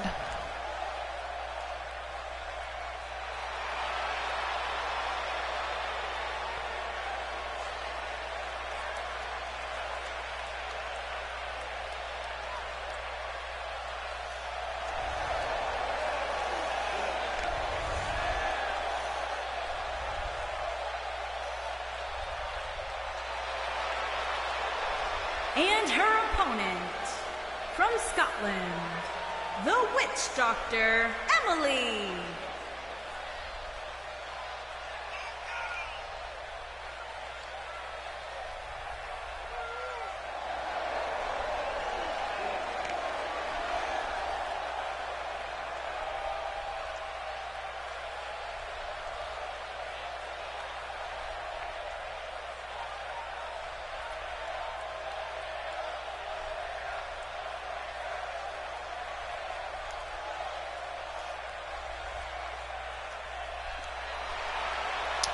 Anyway, I was just reading some news as to what was happening. It's terrible. Anyway, back to this match, though, as we see Emily Elvis. But yeah, I'm happy that you're doing well, Mr. Zero. And also hello to Brandon, and welcome back to Arkham, as you're just in time to see your girl compete in a WrestleMania matchup.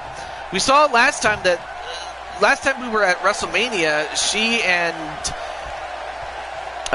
Liliana and the Youngs, Samantha and Akira, teamed up to win the Four Queens Championships, which they still own, by the way. But right now, this is singles competition, and we will find out if she can overcome Malina. All right, so here's what happened. I was just like looking and seeing who was, streaming at this time, and I realized that my good friend Hugo and Wrestling Mama are doing just that. But then I look at a channel that I'm like, wait a minute, did I ever subscribe to this channel? And then I realized, wait a minute, this was Nathaniel Bandy's channel, and it got taken over by someone else. And then I look at Twitter, and then I realize, oh my gosh, Nathaniel Bandy's channel got hacked. So that's what I was very distracted by. Yeah. It took me by surprise, so that's why I was so quiet for the most part. So if I scared you, I did not mean to do that. But I'm like, wow.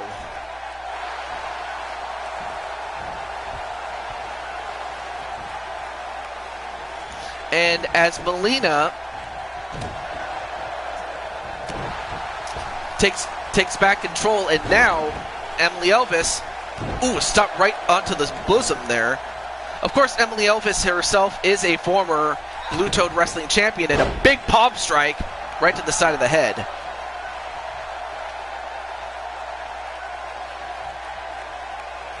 And Emily, big punch right to the face. I mean, that was about as bad as, well, actually, I'm not even going to go there. But Emily just waiting for Malina to make a move, but decides not to do it and decides better on it. What a slam onto the floor there.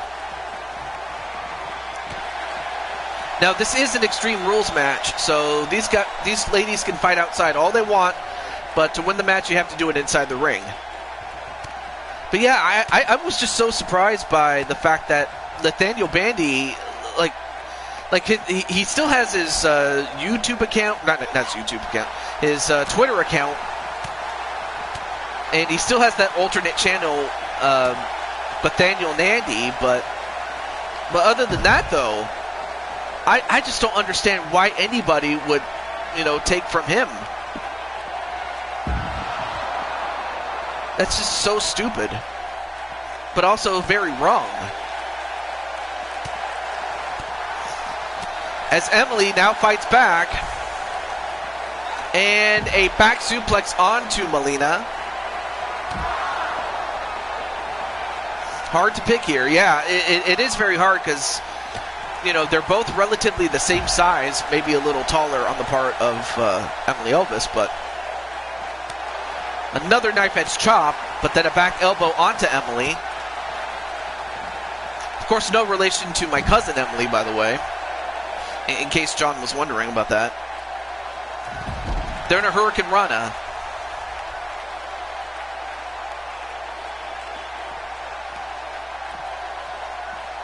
And Emily, where's she going to take her?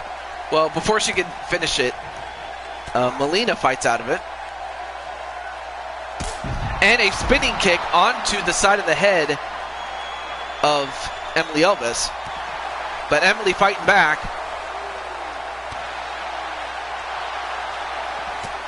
Well, so far they've kept this match outside the ring, and whoa! Back suplex slam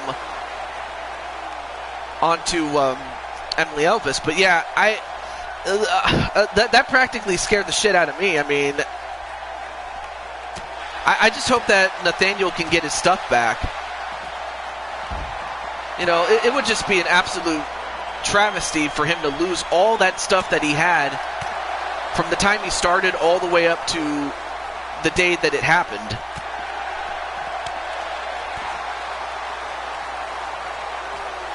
And, oh, back suplex onto Malina. But, of course, you got to win inside the ring. And thrown onto the floor.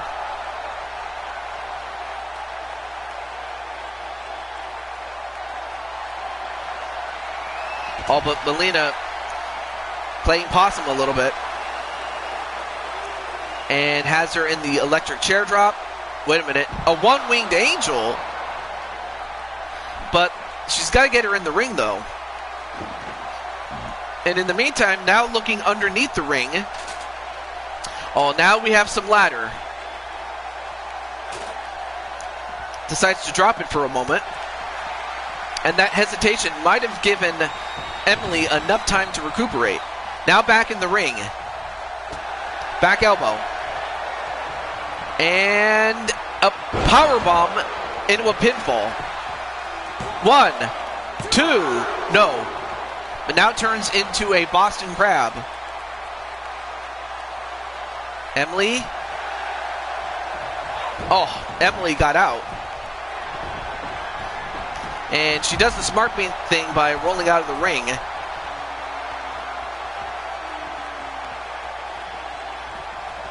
And Emily back in the ring. Only to get caught with an angle slam? And then a pin. 1, 2, no. Of course, she took the time to taunt, did Malina, and she paid for it. That could come back to bite her. A forearm. Another one. Yeah, as unfortunate as it is, it's nothing compared to what Nathaniel Bandy just went through. I don't know if you know about the news there. Anyway, nice kick to the side of the head, though. And a pin onto Malina. 1, 2, 3, and Emily Elvis withstood everything that Malina threw at her and was able to get the win. Oh, whoa. And Malina gets right back up. And then just punches the referee. I have a feeling that Malina and Emily have some unfinished business with each other.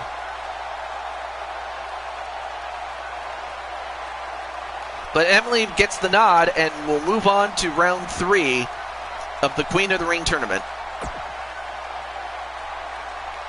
All right. Yeah, Najee is... yeah, Najee is... well, I mean, at least you and Najee are still together. And even if it's just the two of you as a tag team, I can have you guys tag until I get some new members. Or if somehow Zack does come back. And even if he does or doesn't, you guys got to reload for 2K22. Okay, so up next, it is for the IWGP Junior Heavyweight Championship, and this is a dream match that I've had, given the fact that Dallas is the champion, and Dragonheart, big fan, big fan. Like, his character, or rather the man behind the character, big fan of New Japan. What is it? Open the Gate, Open the Gate, and what else? And the National Wrestling Alliance. Is the ECW like the 24/7 title? Yep, absolutely. It has the same lineage as the Hardcore title, so that's why it's a little different in that sense. All right, so now I'm gonna let Dragonheart know. I'm gonna let Mr. Dragonheart know, and then Dallas, and we'll get started. So, in fact, let's do that.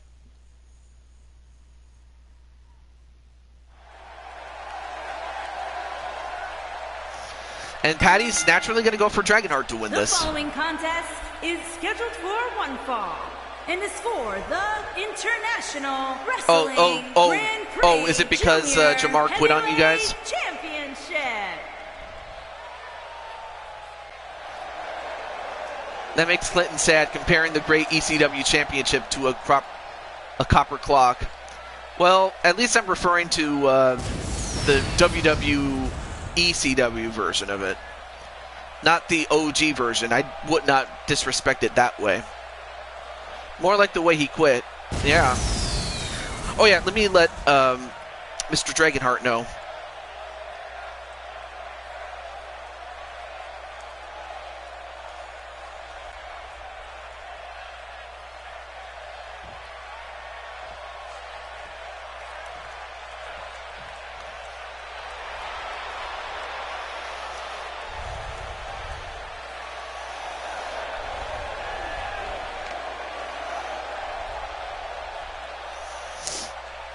Are Emily and Malina going to be rivals now? It's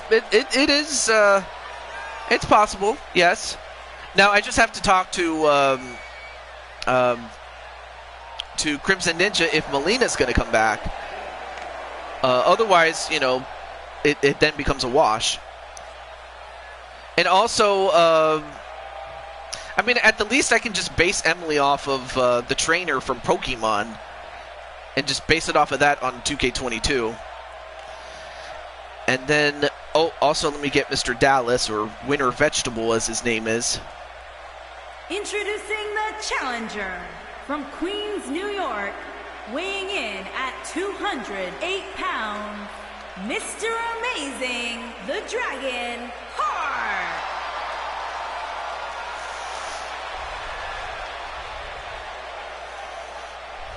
Introducing the champion from Elmwood Park, New Jersey, weighing in at 200. Clinton wants the OG ECW Championship. International I see IWGP IC title, and the OG ECW title.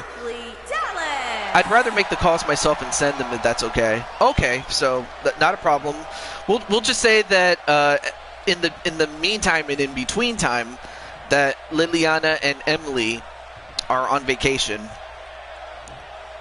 I take it you either have the game or are about to get the game pretty soon, but either way, I know that it does take time to make the created cause, or the creative wrestlers, I should say. But there you saw Dragonheart and Dallas, the man in purple. Match underway, and these two are evenly matched. I have to think that Dallas has about, what, a 10-pound advantage over him? I mean, because Dallas is a bit thick.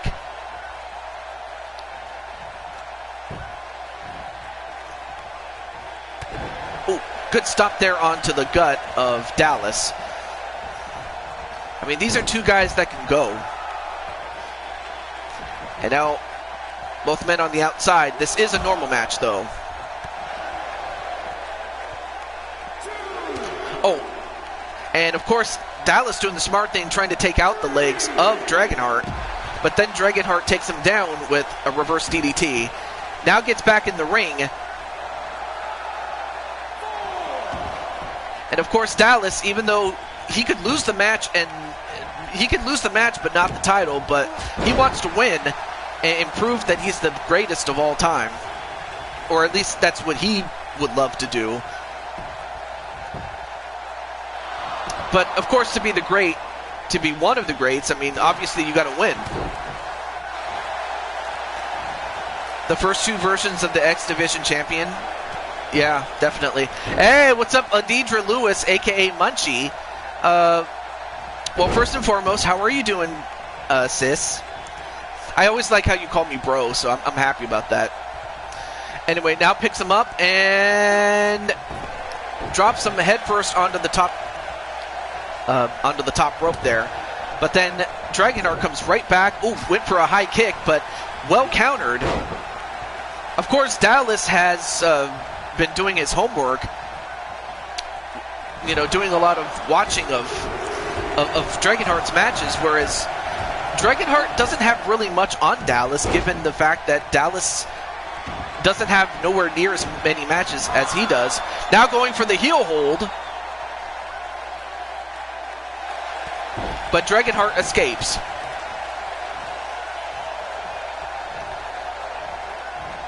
And no, ooh, nice catch there, and a powerbomb. I mean, Dallas just has an answer for Dragonheart, and what does he call it? The winning spin. 1, 2. Ooh, we almost got him there. Well, anyway, you can watch your match, though. If you want to rewind, you can do that. Now puts him in the Dragon Sleeper. How apropos to put a dragon to sleep, but instead, Dragonheart gets out of it. Now Dragonheart goes after the legs of Dallas, and what's he doing? Sends him into the ropes. The flying tail. And now this dragon's going to fly. A moonsault. Now goes for the pin. 1, 2, and that slight delay might have cost him. But he's got to stay on Dallas. And a sliding drop kick. Yes, that's Munchie. I don't know if you knew that, Brandon. And oh, he went for the Phoenix Splash, but instead he got the knees instead. And now Dallas has him up. A super gut buster off the ropes, and a sliding drop kick to the side of the head. But then a judo throw, and then just proceeds to taunt for some odd reason. And Dallas makes him pay for that. But then a big punch right to Dallas. Also, let me get my phone in case... Okay. Let me have it in case someone's trying to call me. Alright. And now an armbar onto Dallas, trying to wear him out, though.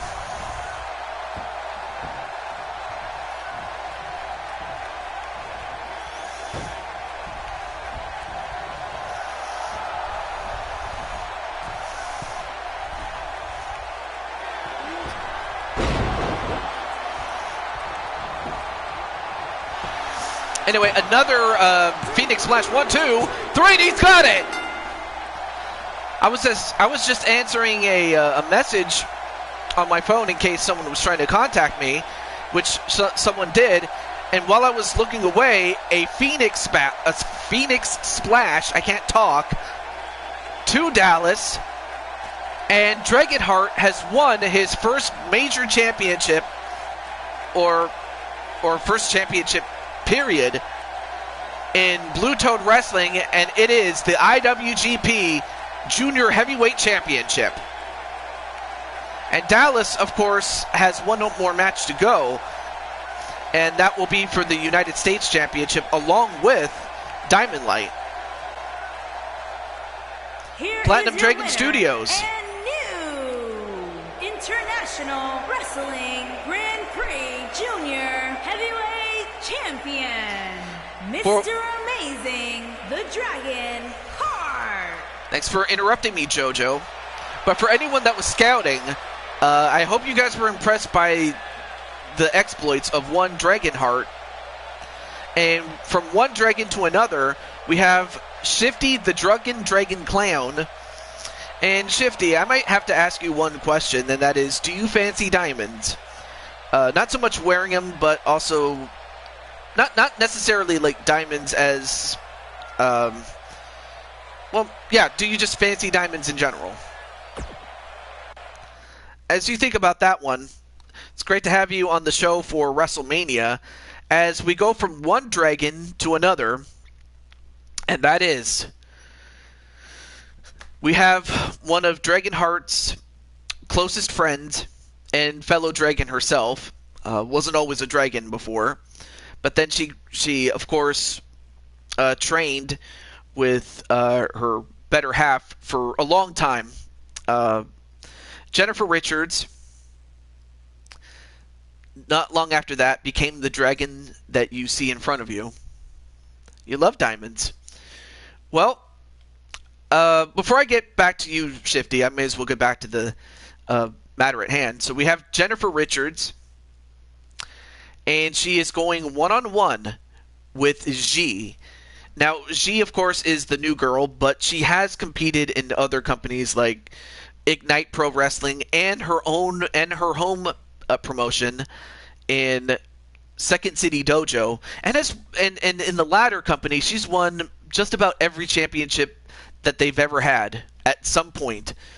I might have to double check, but she's won quite a bit of championships there. But of course, she also has a personal score to settle, which is one of the reasons why she's here with Bowsette. Yes, I am not joking. Bowsette. But for this match, this is part of the Queen of the Ring. And G, with the higher seed, has decided to make it an MMA fight inside of a steel cage. So with that said, let's get to it.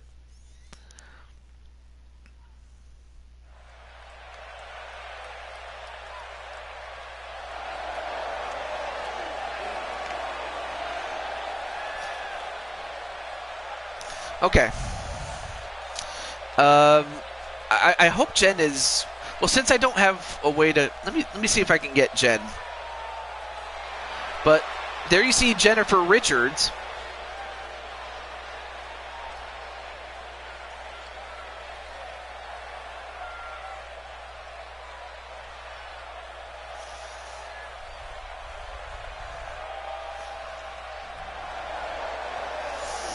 Now, of course, Jen... It's a lot less dark and a lot more dragon, but still. From Nashville, Tennessee, the Queen, Jennifer Richards. I did get her new version on 2K22, so I got her up to date on that one.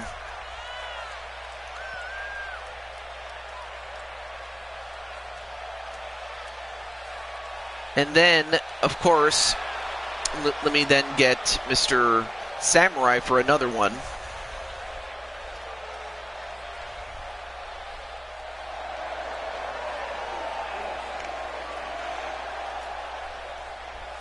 And speaking of Jen, there you are in the chat, and there you are in the ring.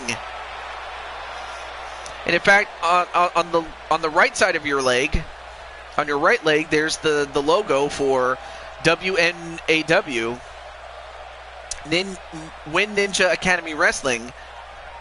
So you still have, so there's still that link that you have from your time when you started when you debuted and her as a fighter. From Hong Kong, China, the professional Z. But as far as G is concerned, she came in as part of Second City Dojo. And, of course, she got into a verbal conversation, or a verbal confrontation, excuse me, with Bowsette.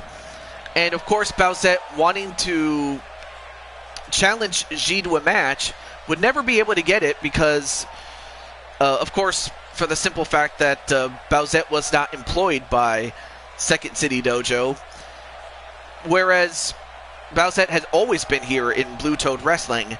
And up until then, up until recently, we weren't able to get G into a contract until recently, and now G is here, and would love to get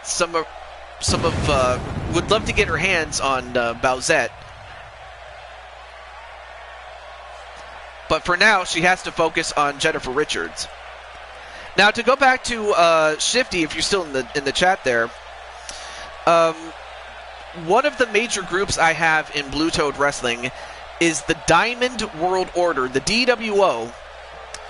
And if you like diamonds a lot, are you interested in becoming their enforcer? You don't have to. I'll let you think about it. But I'll also talk to Diamond Light, since he's the guy in charge of the group too, on whether they want an over 7-foot giant drunken dragon clown to be in their group. Not to say that's a bad thing, because Shifty kicks ass, I will say. Now we get back to this match. Now the rules of this match are, you can't win by pin, you can't win by escaping.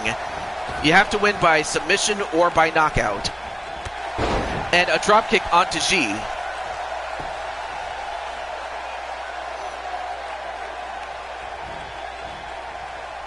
And slammed onto the top turnbuckle is G. For G, she was the 3 seed, but for Jennifer Richards, she had to beat Weiss Schnee from Ruby to make it to this point. And that's how Jen got to this point. And a snap suplex onto Jennifer Richards. And nice takedown onto G.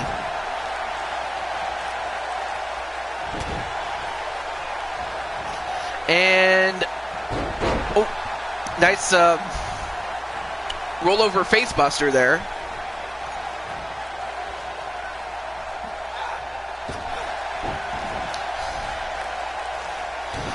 Shifty would get a rainbow color strap for any titles he earns. Yeah, probably.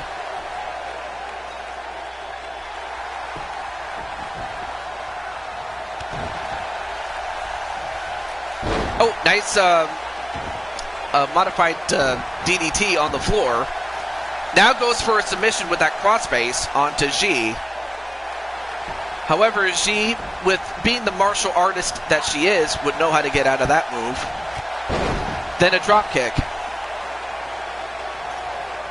And countered with a jawbreaker. And a float over DDT to G.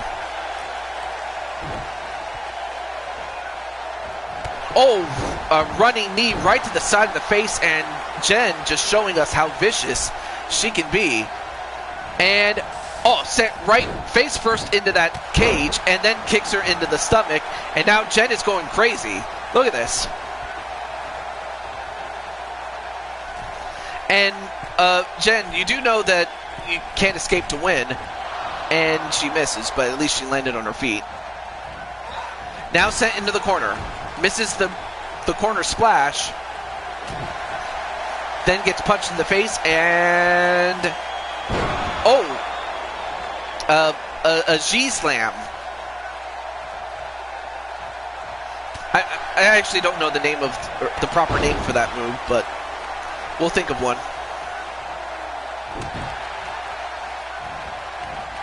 And nice dragon cutter. I mean, what better way to cut a dragon down by using the dragon cutter? Now goes after the arm of Jennifer Richards, but Jen also with enough skill to get out of that armbar predicament. A Northern Light suplex.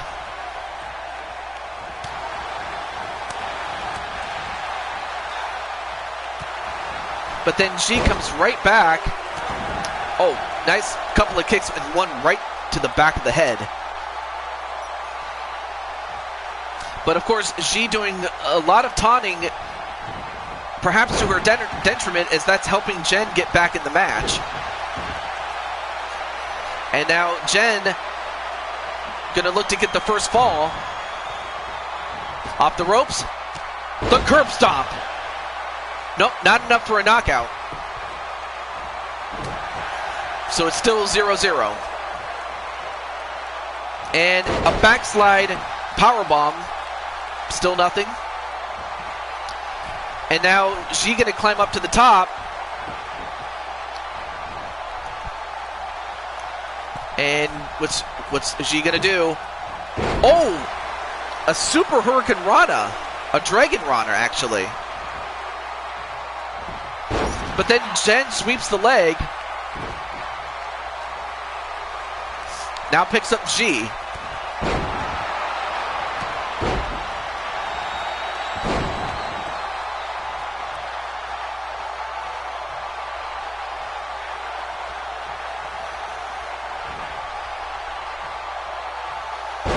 And now pulling on the hamstrings of G. I mean, not a bad idea to try to take out the legs of G.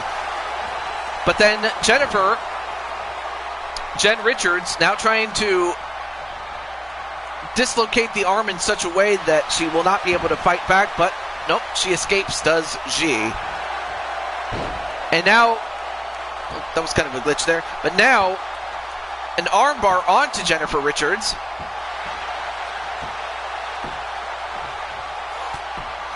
But Jen gets out.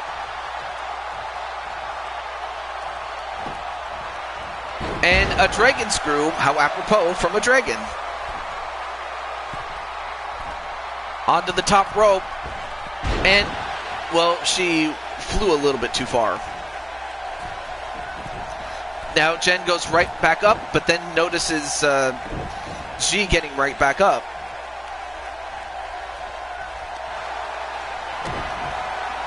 But then Jen goes up again with another curb stomp.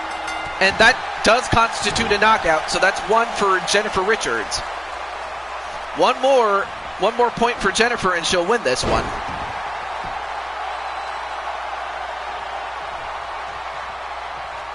And Jen, oh, nice takedown onto Jen.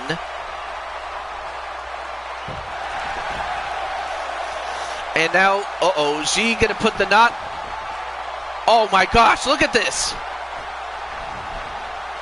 The Phoenix leg lock, that's what she calls it, but unable to get it done. But yeah, she, and by she I mean Jennifer Richards, couldn't stay in that hold for too long, otherwise she might risk breaking her legs. Very dangerous move from G, and a stomp onto the arm. But then G, nope, escapes and delivers a clothesline. Oh, and a stomp right onto the sternum. And, G might be setting up for something. Oh, but Jennifer saw it coming. But then Jen gets picked up and, launched headfirst in the cage like a javelin. Although Jen didn't like that and delivers a dragon screw by, of course, a dragon. Now gets a hold of G and returns the favor. Oh, stop right on the back. And a ripcord knee.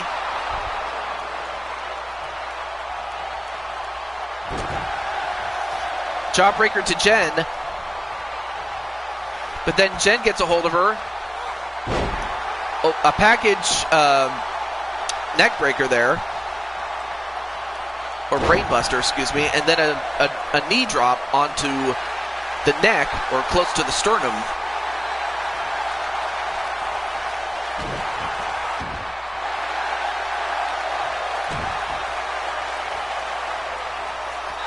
Now tries to crank the neck in an attempt to soften her up.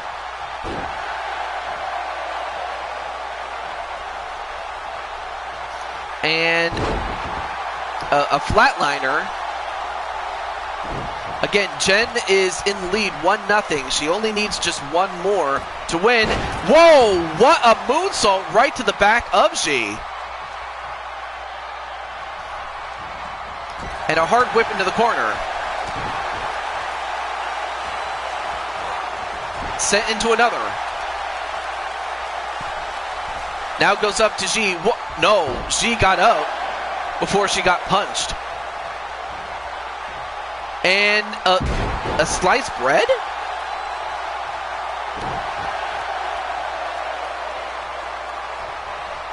Oh, but G, knowing full well that had she not countered, that might have been curtains for her.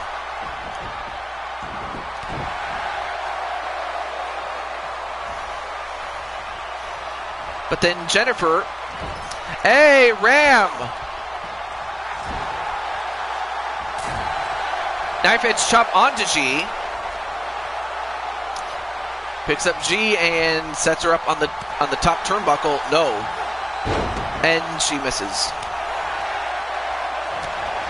But she does not miss the kick, though. Oh, went for a drop kick, but missed. And an arm wringer. And a couple of elbows. Another one. And down goes Jennifer Richards, though. Ooh, and stomped right onto the arm in a way that it's not supposed to bend. And what's G doing? Oh, a standing 450.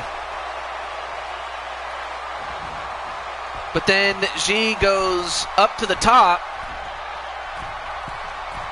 And, oh, a shooting star press, which does connect. Normally she'd go for a cover, but you can't win by pin. But she'll go for an armbar instead.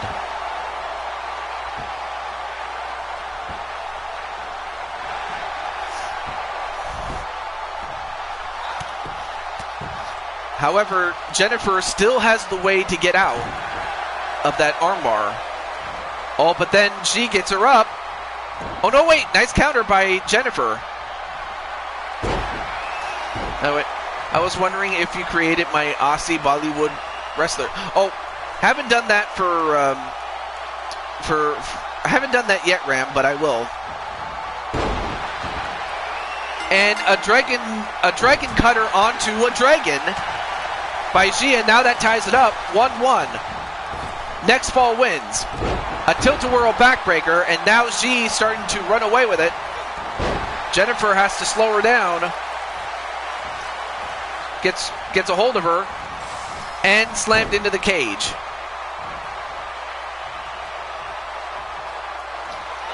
And a suplex.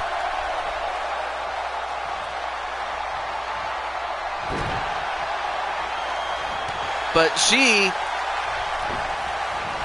sent into the ropes. Back elbow. I am. I just don't use it very often, Ram. But it's the same name as my YouTube name. And an Oriental, or what is it? A Dragon Slam. Or what does she call it? Imperial Slam. That's what we'll call it. But right now, Jen, well, actually, both women are one away from winning this. But what a competitive match this has turned into.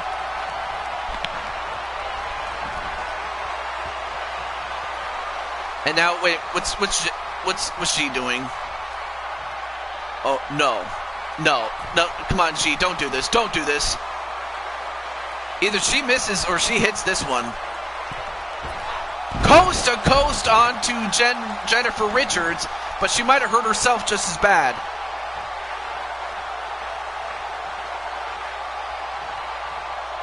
But not enough for a knockout, though.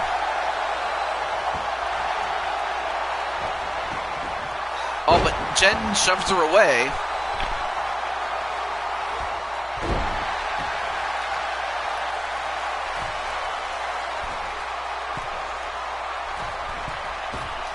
And nice diving elbow off the top rope with the leverage of the cage there. And then another stomp onto the arm.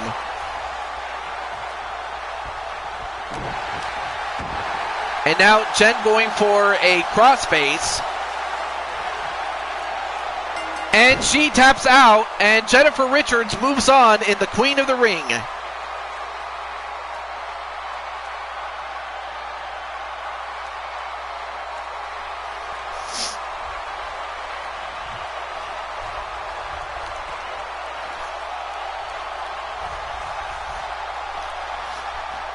I mean, that was a tough match. I mean, that could have went either way, and it was tied at 1-1. But in the end, Jennifer got it done 2-1. First after a knockout, and then the third and final fall was won by a submission. Here is your winner, the Queen, Jennifer Richards.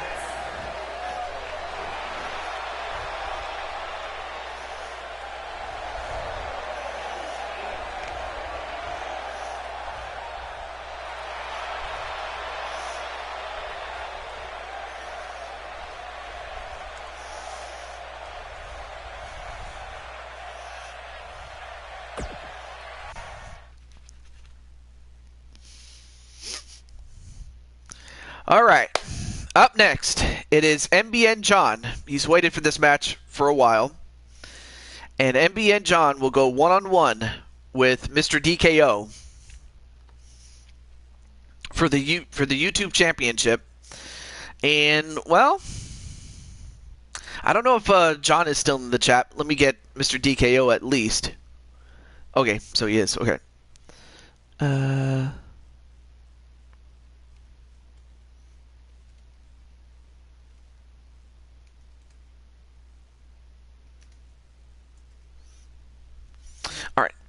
Now, where is Mr. DKO? Here he is.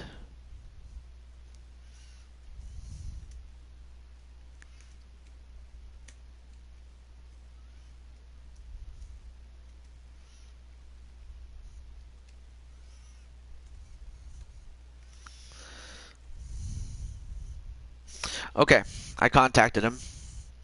So who is going to win? Will it be the champion, Mr. DKO, or will it be McButternugget John? I mean, that's what the MBN used to stand for, or it still does, by the way. I'll get back to John in a moment, but let's get to the match.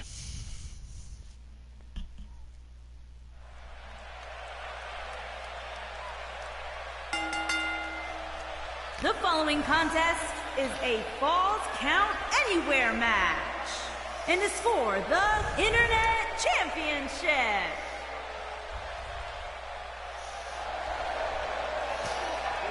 All right, so for John, well, would you like for me to make your character, as I did with 19, or do you want me to wait for you to make your character, or do you want me to make your character and then when you get the game, I can replace your own creation with the creation I made of him until then? I'll let you think about that one. But there you see John in his suit. Really nice suit, by the way. I mean, this is what he wears to work. I mean, of course, John is now at that age where, you know, he's got himself a job. The latter would work. Oh, me making him, and then when you finally get the game and make him, I can just get him off of you. Got it. But in the meantime, there you see John.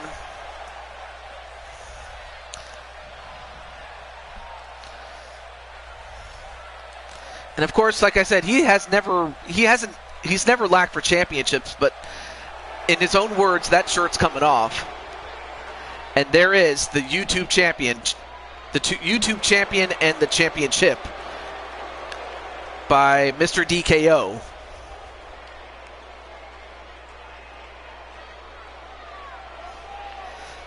And as far as DKO is concerned, he has his own wrestling show called DKO Wrestling.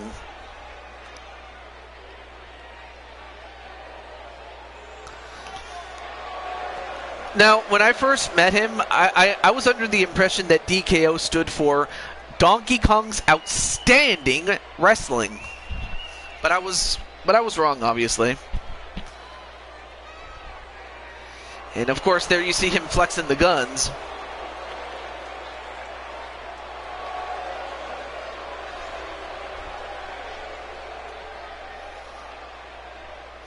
But after this, we will crown our first ever Women's United States Championship.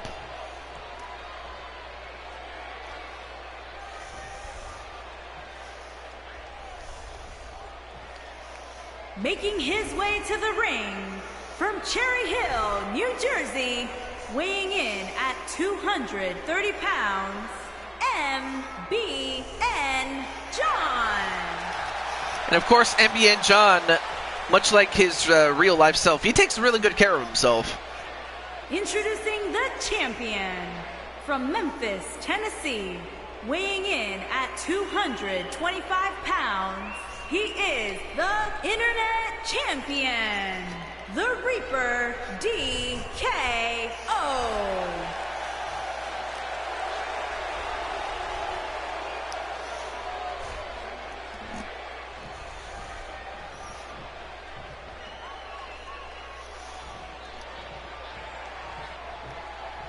And there you see that championship. A championship worth its weight in gold. And I mean, really, I wanted to put John in a prominent match. Even though going into the matchmaking, he didn't. So I was like, you know what, let's give John a match. And they both go for some moves, but they both missed. And a spine buster by onto John, but then John misses or avoids the kick, only to get a dragon cutter. No, not even a 1 count on John. And a shoulder tackle onto DKO. Now this is a Falls Count Anywhere match, so these guys can fight in as well as out of the ring. And another clothesline onto John.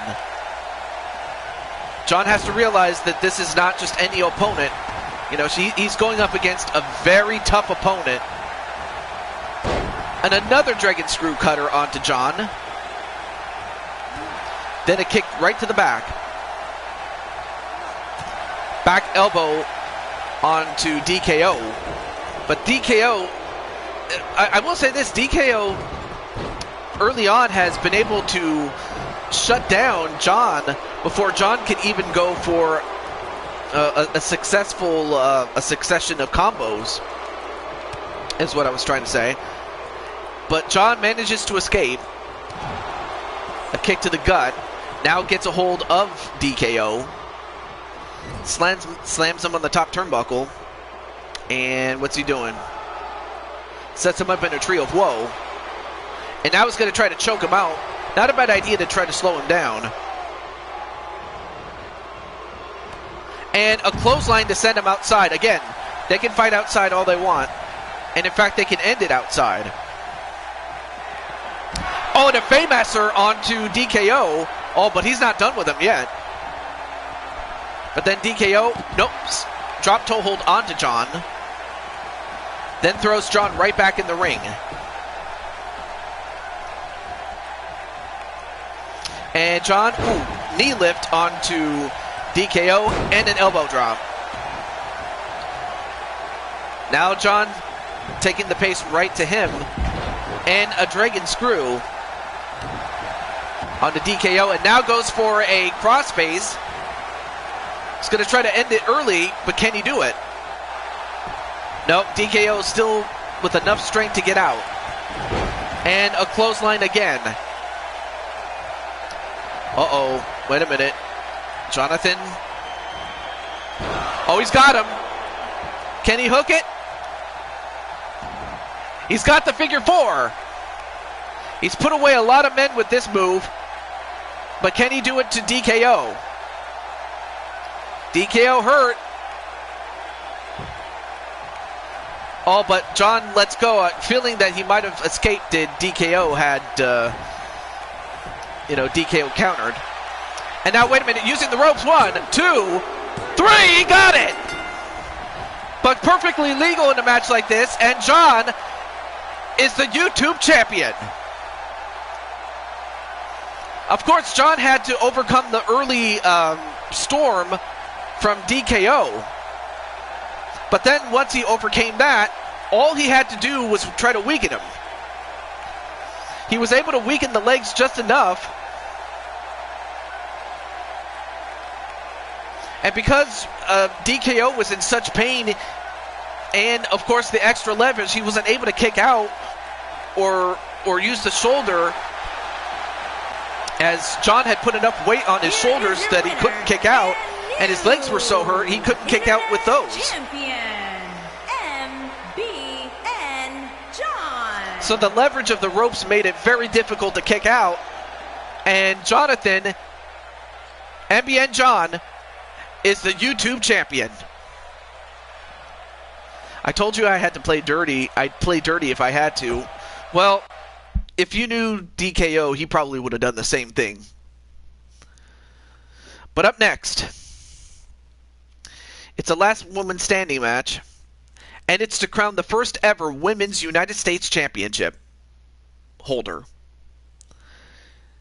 To crown the first champion, it's either going to be Raven or Lady Danger. But yeah, John, how do you feel, man?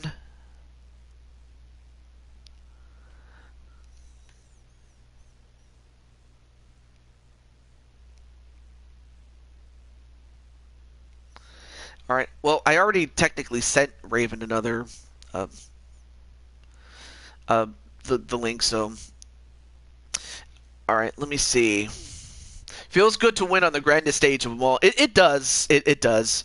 Not to take anything away from DKO because he's a good guy. Well, oh yeah, that's right. I already contacted them both. What am I saying? But who's going to win this match, though? Will it be Lady Danger? That would be the lady on the left. Or will it be Raven, the enchanting Raven?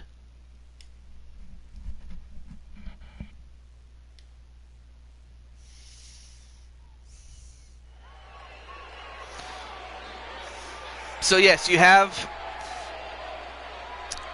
So you do have Lady Danger, who does live in the United States, but then you also have Raven, who, for some, might not have known that she lives in the United Kingdom. Making her way to the ring from Alexandria, Virginia, she is the Women's Mixed Martial Arts Champion. Girl Dynamite, Grace, Lady Destroyer, Danger. So, Lady Danger, of course, she is the Mixed Martial Arts Champion, having beat the previous champion, Ash Princess. However, that championship was not on the line, as she was handpicked by the Intercontinental Champion to be one of two contenders, in which, unfortunately for Lady Danger, she lost that match. And by losing, she ended up in this match against the NXT champion. From England, she is the NXT Women's Champion, The Witch. Oh, good morning. Welcome back. Sorry about that. So there you have the Enchanting Raven.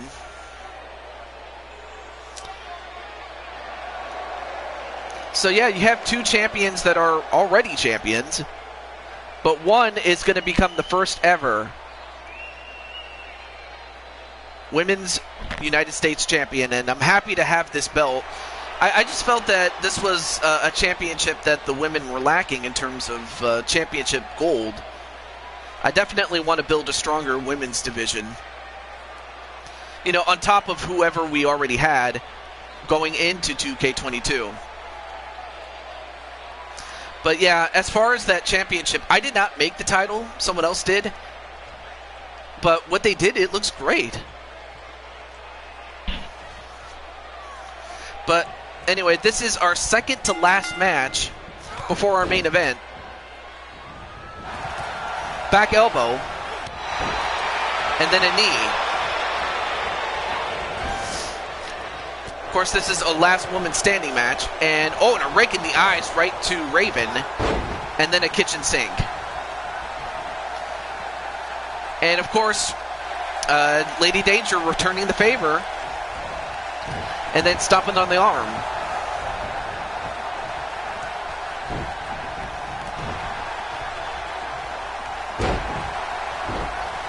And a jawbreaker.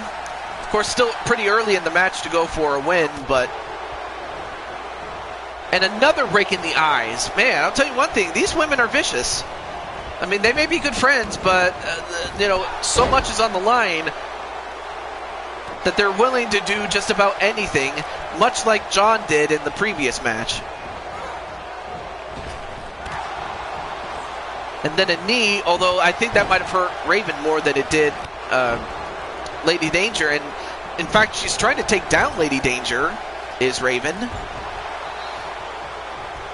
Not to be confused with Scott Levy, whose more popular character goes by the same name. And now Raven is the first to be counted down.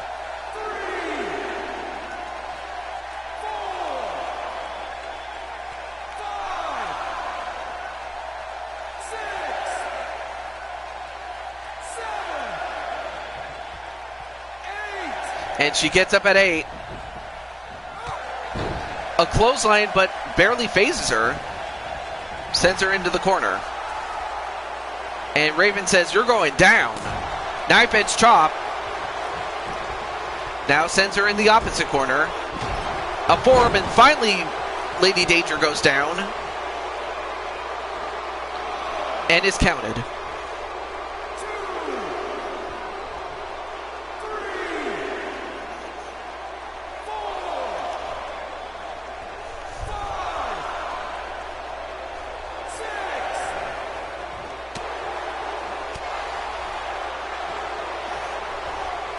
And now Raven going to try to go for an arm, and oh, wow.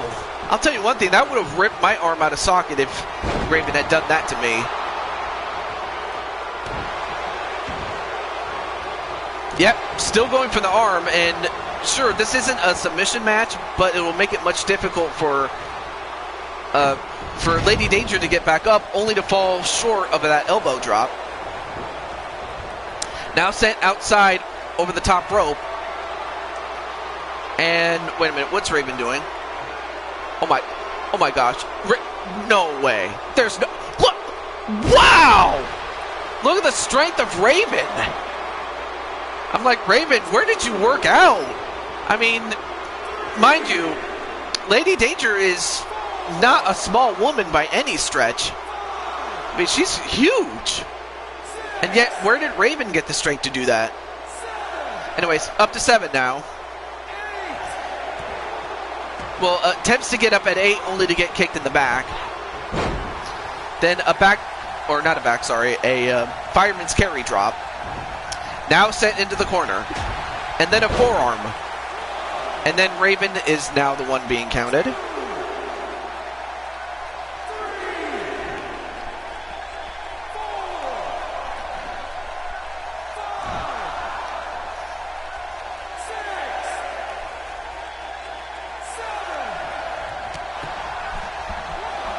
Well, so anytime that the wrestler that's standing up attacks the wrestler that is on the floor, that resets the count.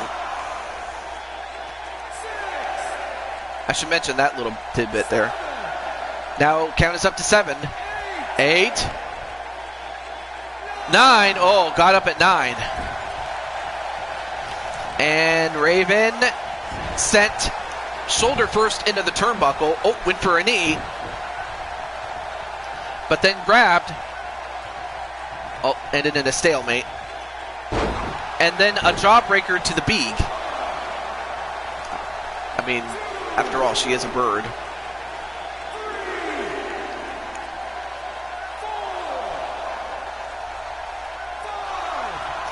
I mean, she gets up again, only to get kicked in the chest there. Now sent into the ropes. Nope. A kick to Lady Danger. And a cross-arm neck breaker. Lady Danger still hurt, but is still good enough to get up. And a clothesline, another one. And a drop kick. And Lady Danger falls out of the ring. And now Raven going to go right after her. Oh, misses that elbow. And then a kitchen sink. 1. I mean, great sequence of moves there on the part of Raven.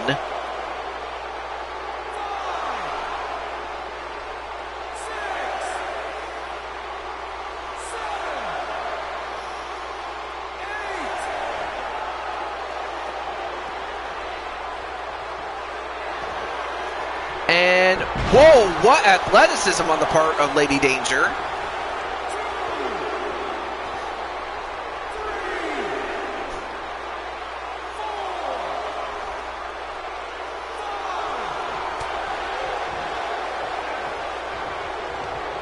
And then, Raven. A modified chokeslam now picked up. Lady Danger wanting to put this one away. And a float over DDT. Or an even flow DDT. How apropos. I mean, of course, anyone who's ever known Scott Levy, aka Raven, knows that the ebb and flow DDT was his move. So how apropos would it be for that move to finish off? I got another scam call. What's with these scam calls? Went for a leg sweep but missed. Grabs the leg, takes her down, and kicks her in her leg, does Lady Danger.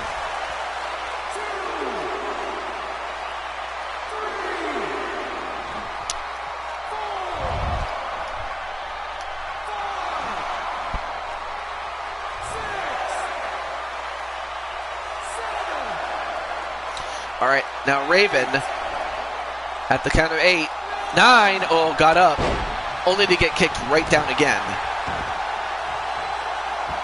And Lady Danger grabbing by the hair, but perfectly legal in a match like this.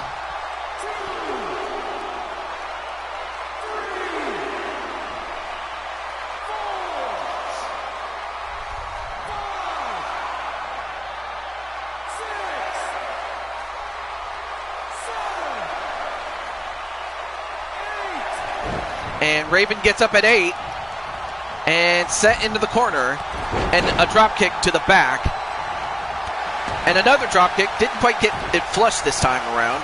Now Raven using her speed, went for a big boot but missed. Then a punch right to the back, and Raven breaks the eyes, and the Raven effect. But Lady Danger just got up though like it was nothing and just punched her in the face. Tell you one thing, Lady Danger is absolutely a juggernaut. I mean, I will say this, Captain Danger is lucky to have her, if you know what I mean. And I'll leave it at that. Although Raven gets up at 8, and Lady Danger just wondering, what do I have to do to put away Raven? Although Raven fighting back, and sent into the corner.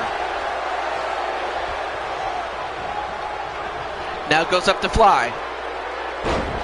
A sunset flip, but you can't win by pin.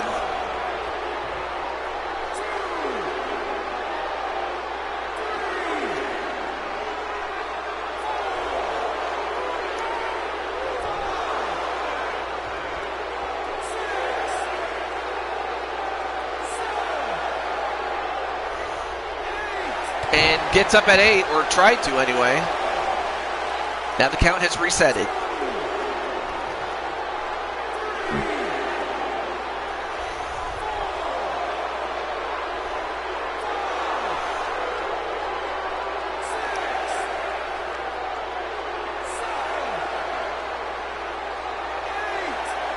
Count is up to 8, 9. Oh man, that was close. But someone would have to hit a very, very big move to put this one away. And a sunset flip powerbomb.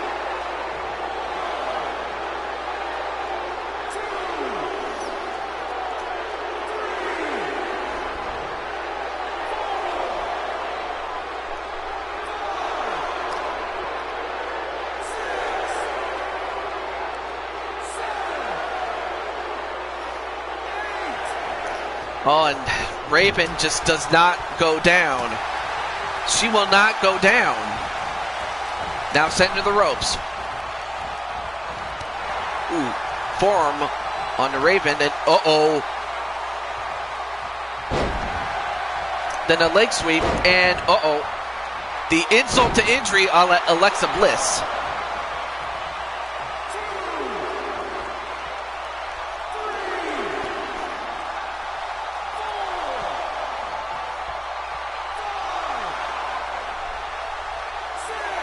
What a match this is. 7. Uh-oh. 9. And Raven just ran out of gas. And the winner is Lady Danger.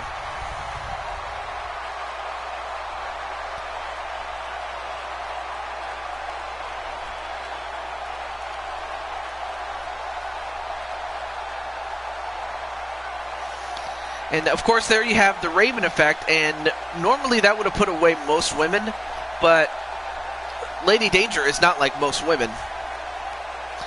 And Lady Danger was finally able to outlast Raven, but I mean, of course, Raven had a tough match. I mean, same thing with Lady Danger, but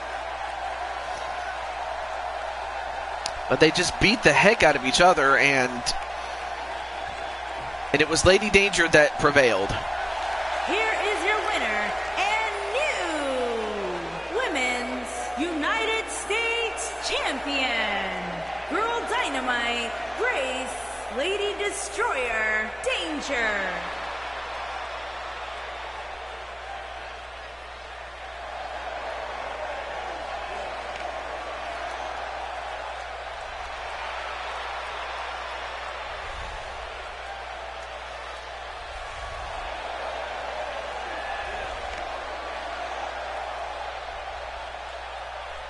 Incredible.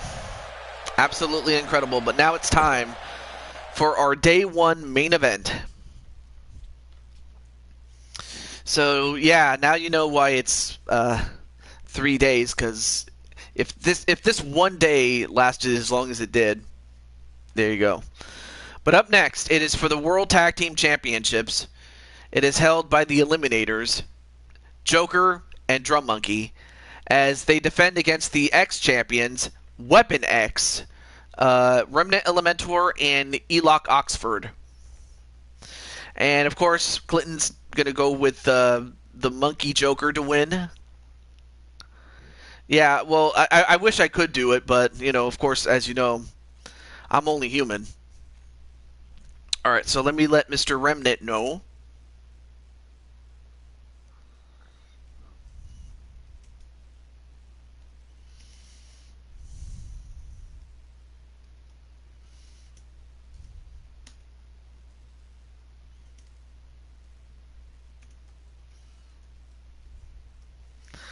And then, oh yeah, that's right, Elock, or Cole.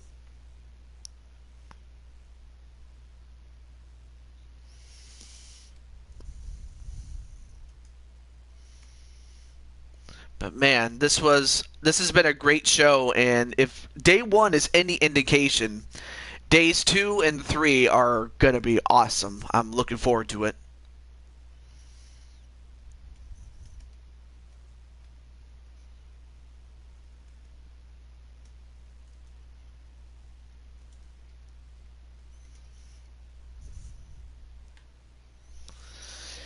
And of course, this match I should also mention is an Iron Man. What was it called? An Iron Man. An Iron Man tables match is what it is. I was trying to say something else, but otherwise, same difference.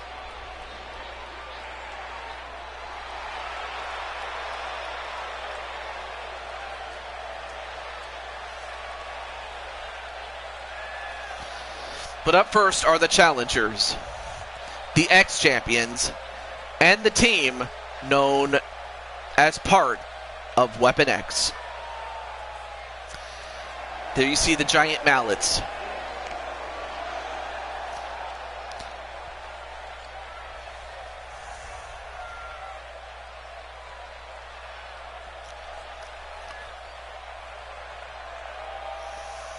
All right, now to get Joker and Monkey.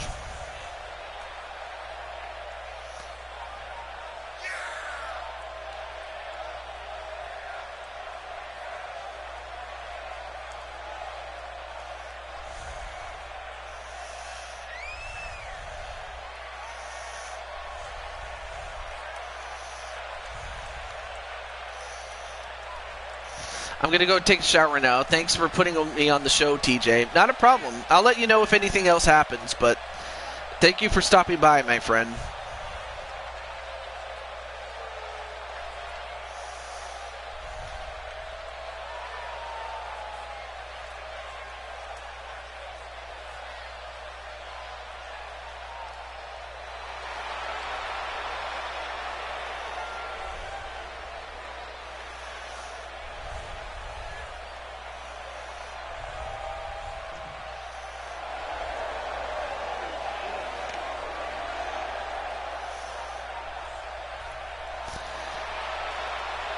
And now, the champions. And there you see him, Mr. Drum Monkey himself. On our last Super Show, SummerSlam, in the opener, this man and Joker, they were late additions to a tag team match that didn't... they were late additions to that tag team championship match that they ultimately would go on to win it. It ended with Joker beating out Luigi to win that matchup. But of course, the former champions wanted their rematch, and I was all too happy to give them that. And for that reason, the tag team championships are in the main event of day one of WrestleMania. I have enough respect for the tag team championships. Doesn't matter which company, but I have enough respect to occasionally put that championship, put those titles in main event matches. Of course, that's a bit of a shoot on my part.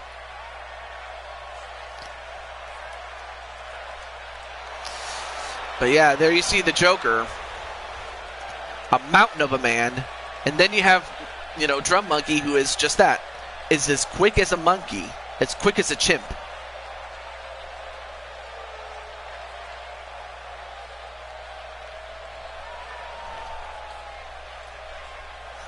I will say that those particular tag team title designs look great. They really should never have retired that strap in gold. Anyway, back to this match, though. It is a tables Iron Man match, or an Iron Man tables match, excuse me. And the object is for one team to put members of the other team through a table more often than not at the end of 20 minutes. So at least we now know how long this match will last. It's just who's going to win at the end. So if Clinton or whoever else is in the chat wants to be the scorekeeper, be my guest. But right now it is 0-0. And the funny thing is that Joker, he was in Weapon X not that long ago. As a matter of fact, he's a former member of that crew.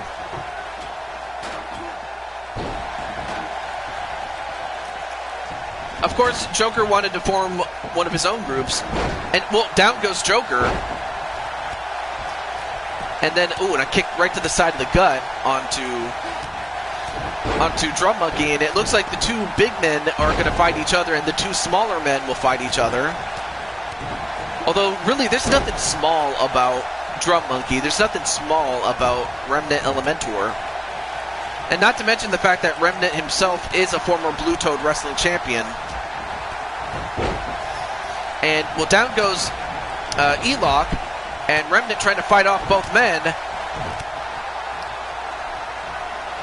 And Remnant thrown over the top rope and out. And then Drum Monkey, look at this, look at Drum Monkey. He's getting jiggy with it, look at him. Oh, and then kicked in the head. And then a neck snap onto Remnant Elementor. And Atticus, in time for the main event to root his boys on, his friends.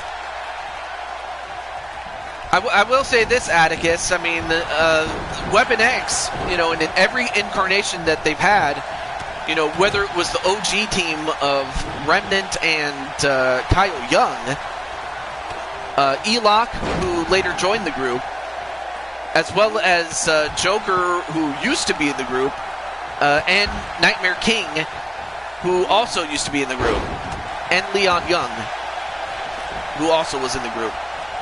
So it didn't matter which incarnation. Oh yeah, and Mothman too. I almost forgot about him, who was also in the group. But every incarnation of Weapon X has dominated the tag team scene, regardless of who was in it, including Joker. Right now, Drum in a little bit of trouble. Now Elok gets a hold of that table, but then Drum takes it away from him and decides to hit him in the head with that table.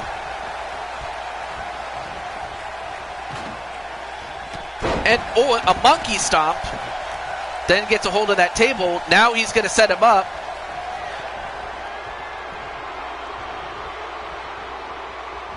And I forgot what is it?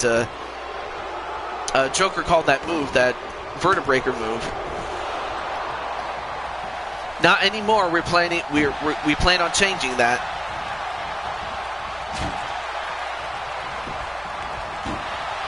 And now Remnant set into the table, and then Remnant just got sent into it, and now he just ate some wood. So now the champs are in the lead, 1-0. And now Remnant comes right back in, only to get a fist right to his face. And then a spear onto the Joker.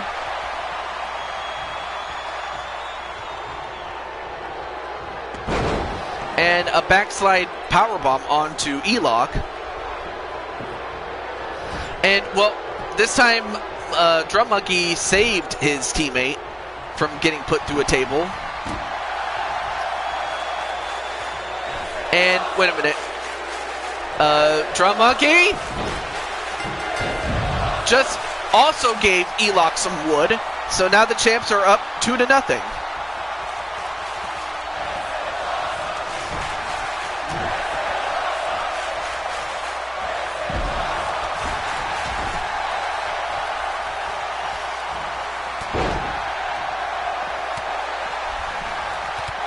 I'll see you for day 2. Not a problem. But I will see you tomorrow. I will be doing Madden, and your team is still in it, by the way, Walter. I forgot to mention that.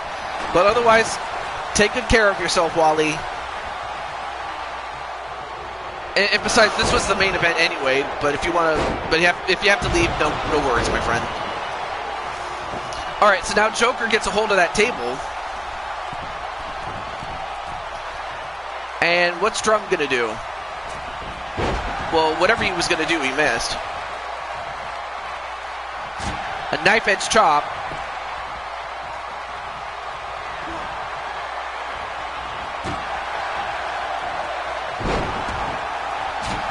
And right now the champion's just dominating at this time.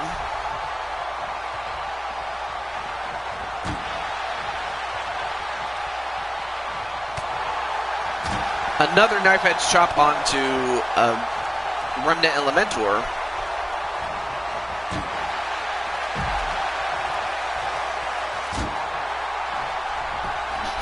Right now, Remnant is just getting beaten up by Joker.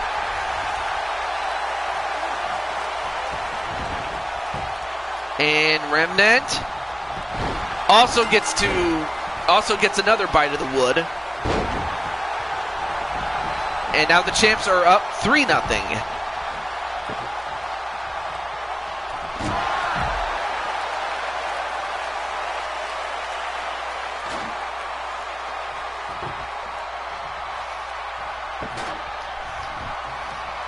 Well, now Joker has himself a table only to get punched in the face.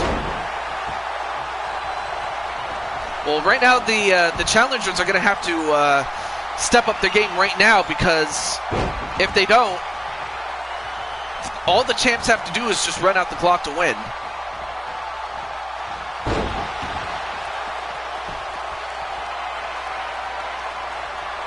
Although now Drum Monkey goes right after Elok.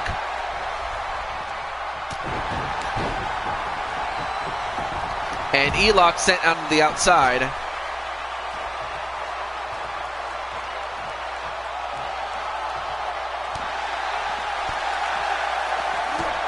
And now all 4 men fighting on the outside, but if you're the challengers, you got to get back inside the ring or get those tables and start doing some damage here.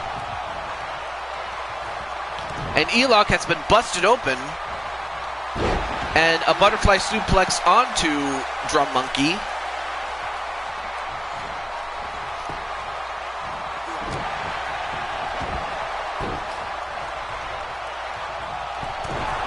And meanwhile, Remnant Elementor are going to go up to the top, and he hits the elbow drop. Back elbow onto Drum Monkey. And Remnant going to set a table onto the corner. And now he's going to make him, he's going to look to make Joker pay for what he did. And Joker just ate some wood.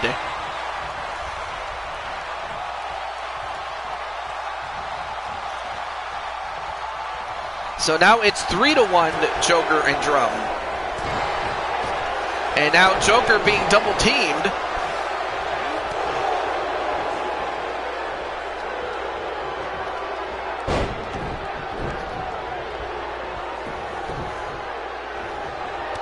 Oh, and a monkey stomp onto E-Lock.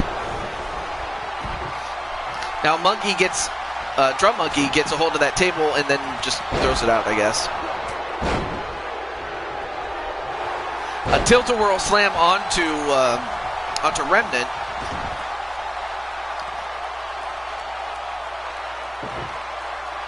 And the champs each get a table to bring in.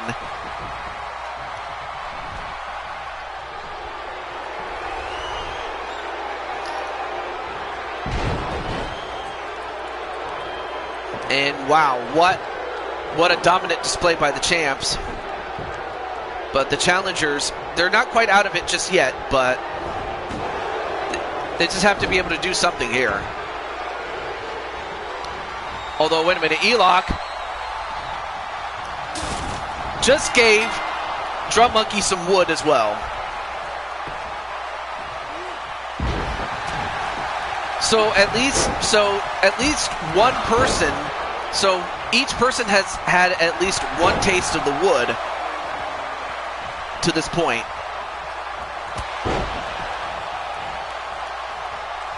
But right now it is 3-2 Joker and Drum. But right now the challengers are trying to cut the deficit and tie this thing up.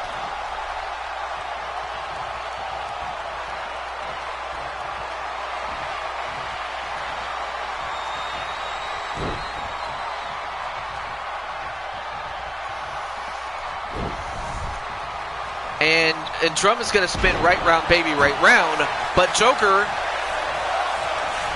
a knife edge chop to E-Lock Oxford. 8 minutes and 15 seconds left. And a reverse DDT onto Remnant.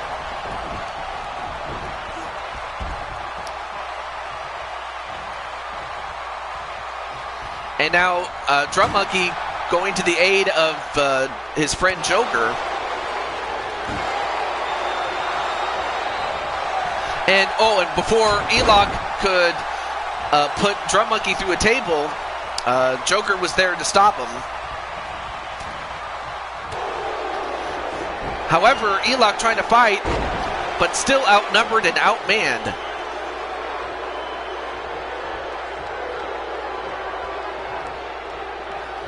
And now Remnant comes right back in. Oh, went for a spear, but the table didn't break. Joker and Drum still have the lead, but it's dwindling at this moment. And Drum Monkey gets to eat another table. So now it is tied 3-3. And E-Lock with a chair. And he hits Joker in the head with it.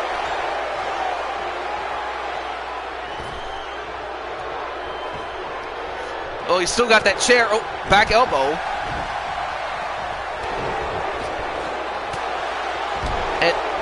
And of course, Remnant knowing full well what he would have gotten had he not gotten out. I'll tell you one thing, the challengers, after falling behind 3-0, have tied it up. Oh, and Drum, oh, never mind, he took the chair away from E-Lock.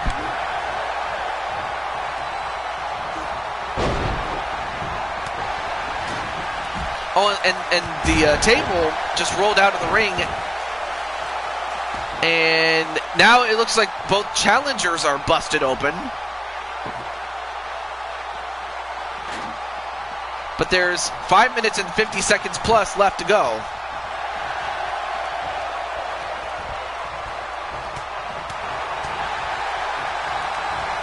Oh, went for a big clothesline. However, Joker is double teamed. I mean, you kind of have to do it. Hey, what's up, Jose? You're just in time for the main event of day 1. And down goes Joker. I mean, of course, not very many people can just one punch him. But if anyone could, it's E-Lock. And now thrown over the top, or thrown through the rope, excuse me, is Remnant. And the Monkey, wow, what a move with that tornado DDT on the outside. And now E-Lock sets it up in the corner. Oh, and a body slam onto Remnant.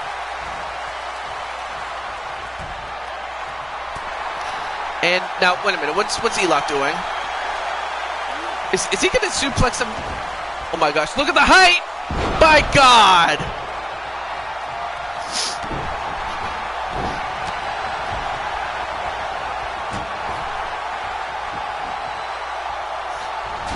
And now, wait, what's Drum Monkey doing? Leaps and, wow, what a Sami Zayn tornado DDT. And now Joker has him and gives E-Lock another taste of the wood. So Joker and Drum regain the lead, but it's far from safe, especially with 4 minutes plus left to go. The score is currently 4-3.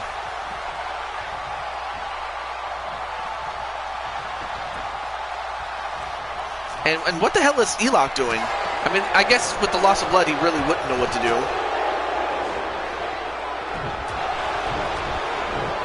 And now E-Lock just pounding away on him.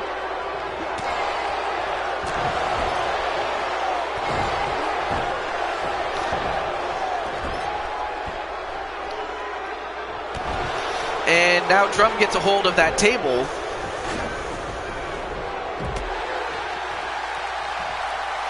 And wait a minute. Remnant Elementor, the E4. That'll soften him up.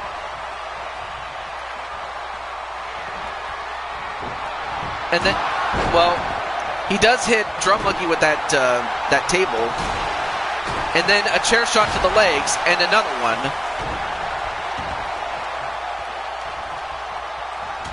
And then a big punch right to the face. 2 minutes and 40 seconds plus left to go.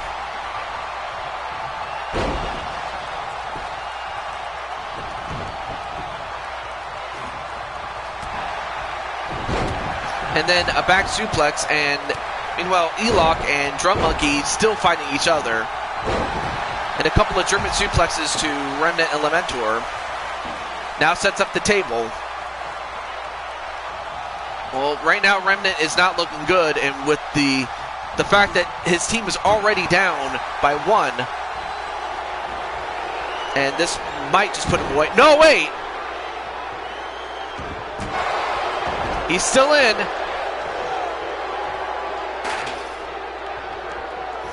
And now Drum Monkey, for some reason, exited and came back in.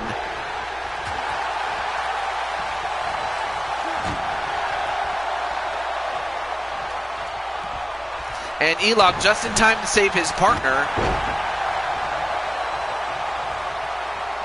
Although, wait a minute.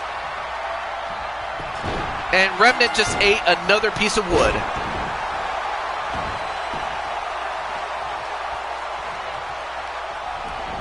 And now it's 5-3, now with a minute and 15 seconds plus. And unless the challengers can mount a furious comeback, this might be it.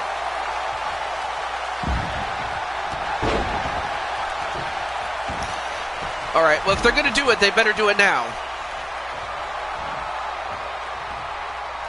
And Remnant was too busy getting upset that he forgot to set up the table, and that's much to his detriment.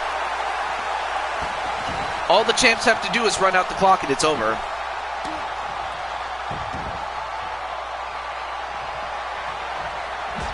And now, wait a minute. What's Drum Monkey doing? Oh my gosh! He just crushed the skull of Remnant Elementor up against the post with his foot. And they might just go for one more table.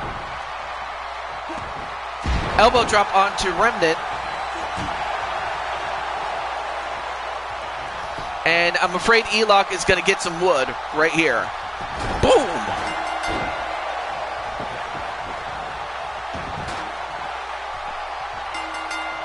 And that's it. That's the final score. The final score, 6-3, Joker. The winners and still World Tag Team Champions, the Jester and the Rockstar, the Eliminators. The Eliminators, Drum Monkey and Joker, are still the Tag Team Champions of the world. Incredible. They beat the former champions and prove that they are the undisputed Tag Team Champions. Wow, what a show. And this was only day one. Day two has a lot more to offer, and as does day three. Not that this didn't, but a great show nonetheless.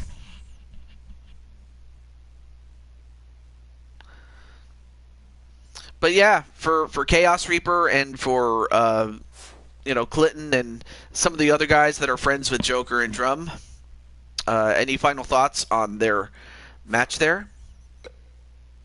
And in the meantime, let me exit back. Also, let me edit the championships out of universe mode. Of course, we have a new champion in Dragonheart as the IWGP champion. Leaving for work in a minute. Well, this was the last match, by the way, but I just wanted to get any thoughts on what you thought of the show, and I hope it lived up to the expectations that it set.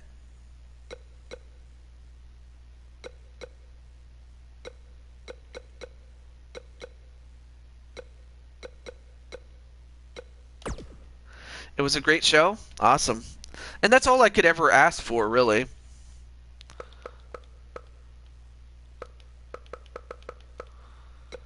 All right. Lady Danger, and then, let's see. Oh, yeah, the champions are still there.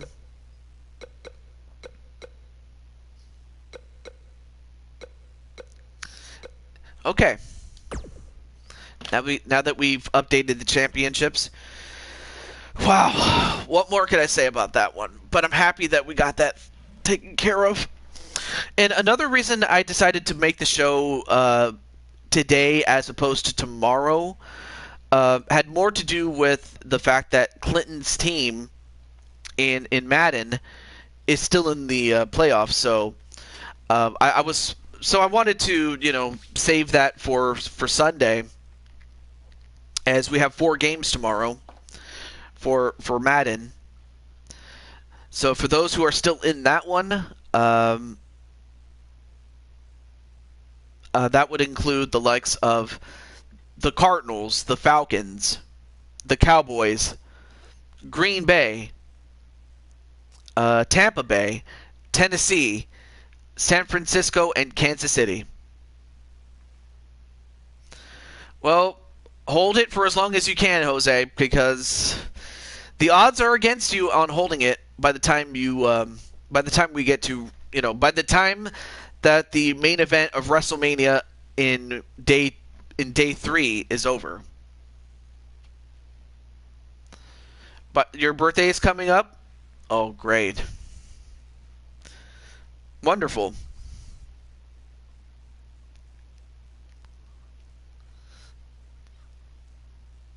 So let me double check to see if anyone's... There we go. Alright, I was just double checking to see... But yeah. With that said, I will see you guys tomorrow for Madden, and I'll see you guys next week for day 2 of WrestleMania. And in the meantime, in the between time, I will still be trying to get more people from this roster on 19 to 22. Again, I realize that not everybody's coming back, but with that said, this is the Blue Toad to Ju22 signing off, and I also want to wish Jose a happy birthday before I forget. Also, congratulations to Joker and Drum on retaining the titles, to MB and John on winning the YouTube title, and Lady Danger on becoming the first ever Women's United States champion. And with that said, take care, and I'll see you guys around. I'll be in the chat at LTD and most other places that have me. But other than that, I'll see you around tomorrow. Peace.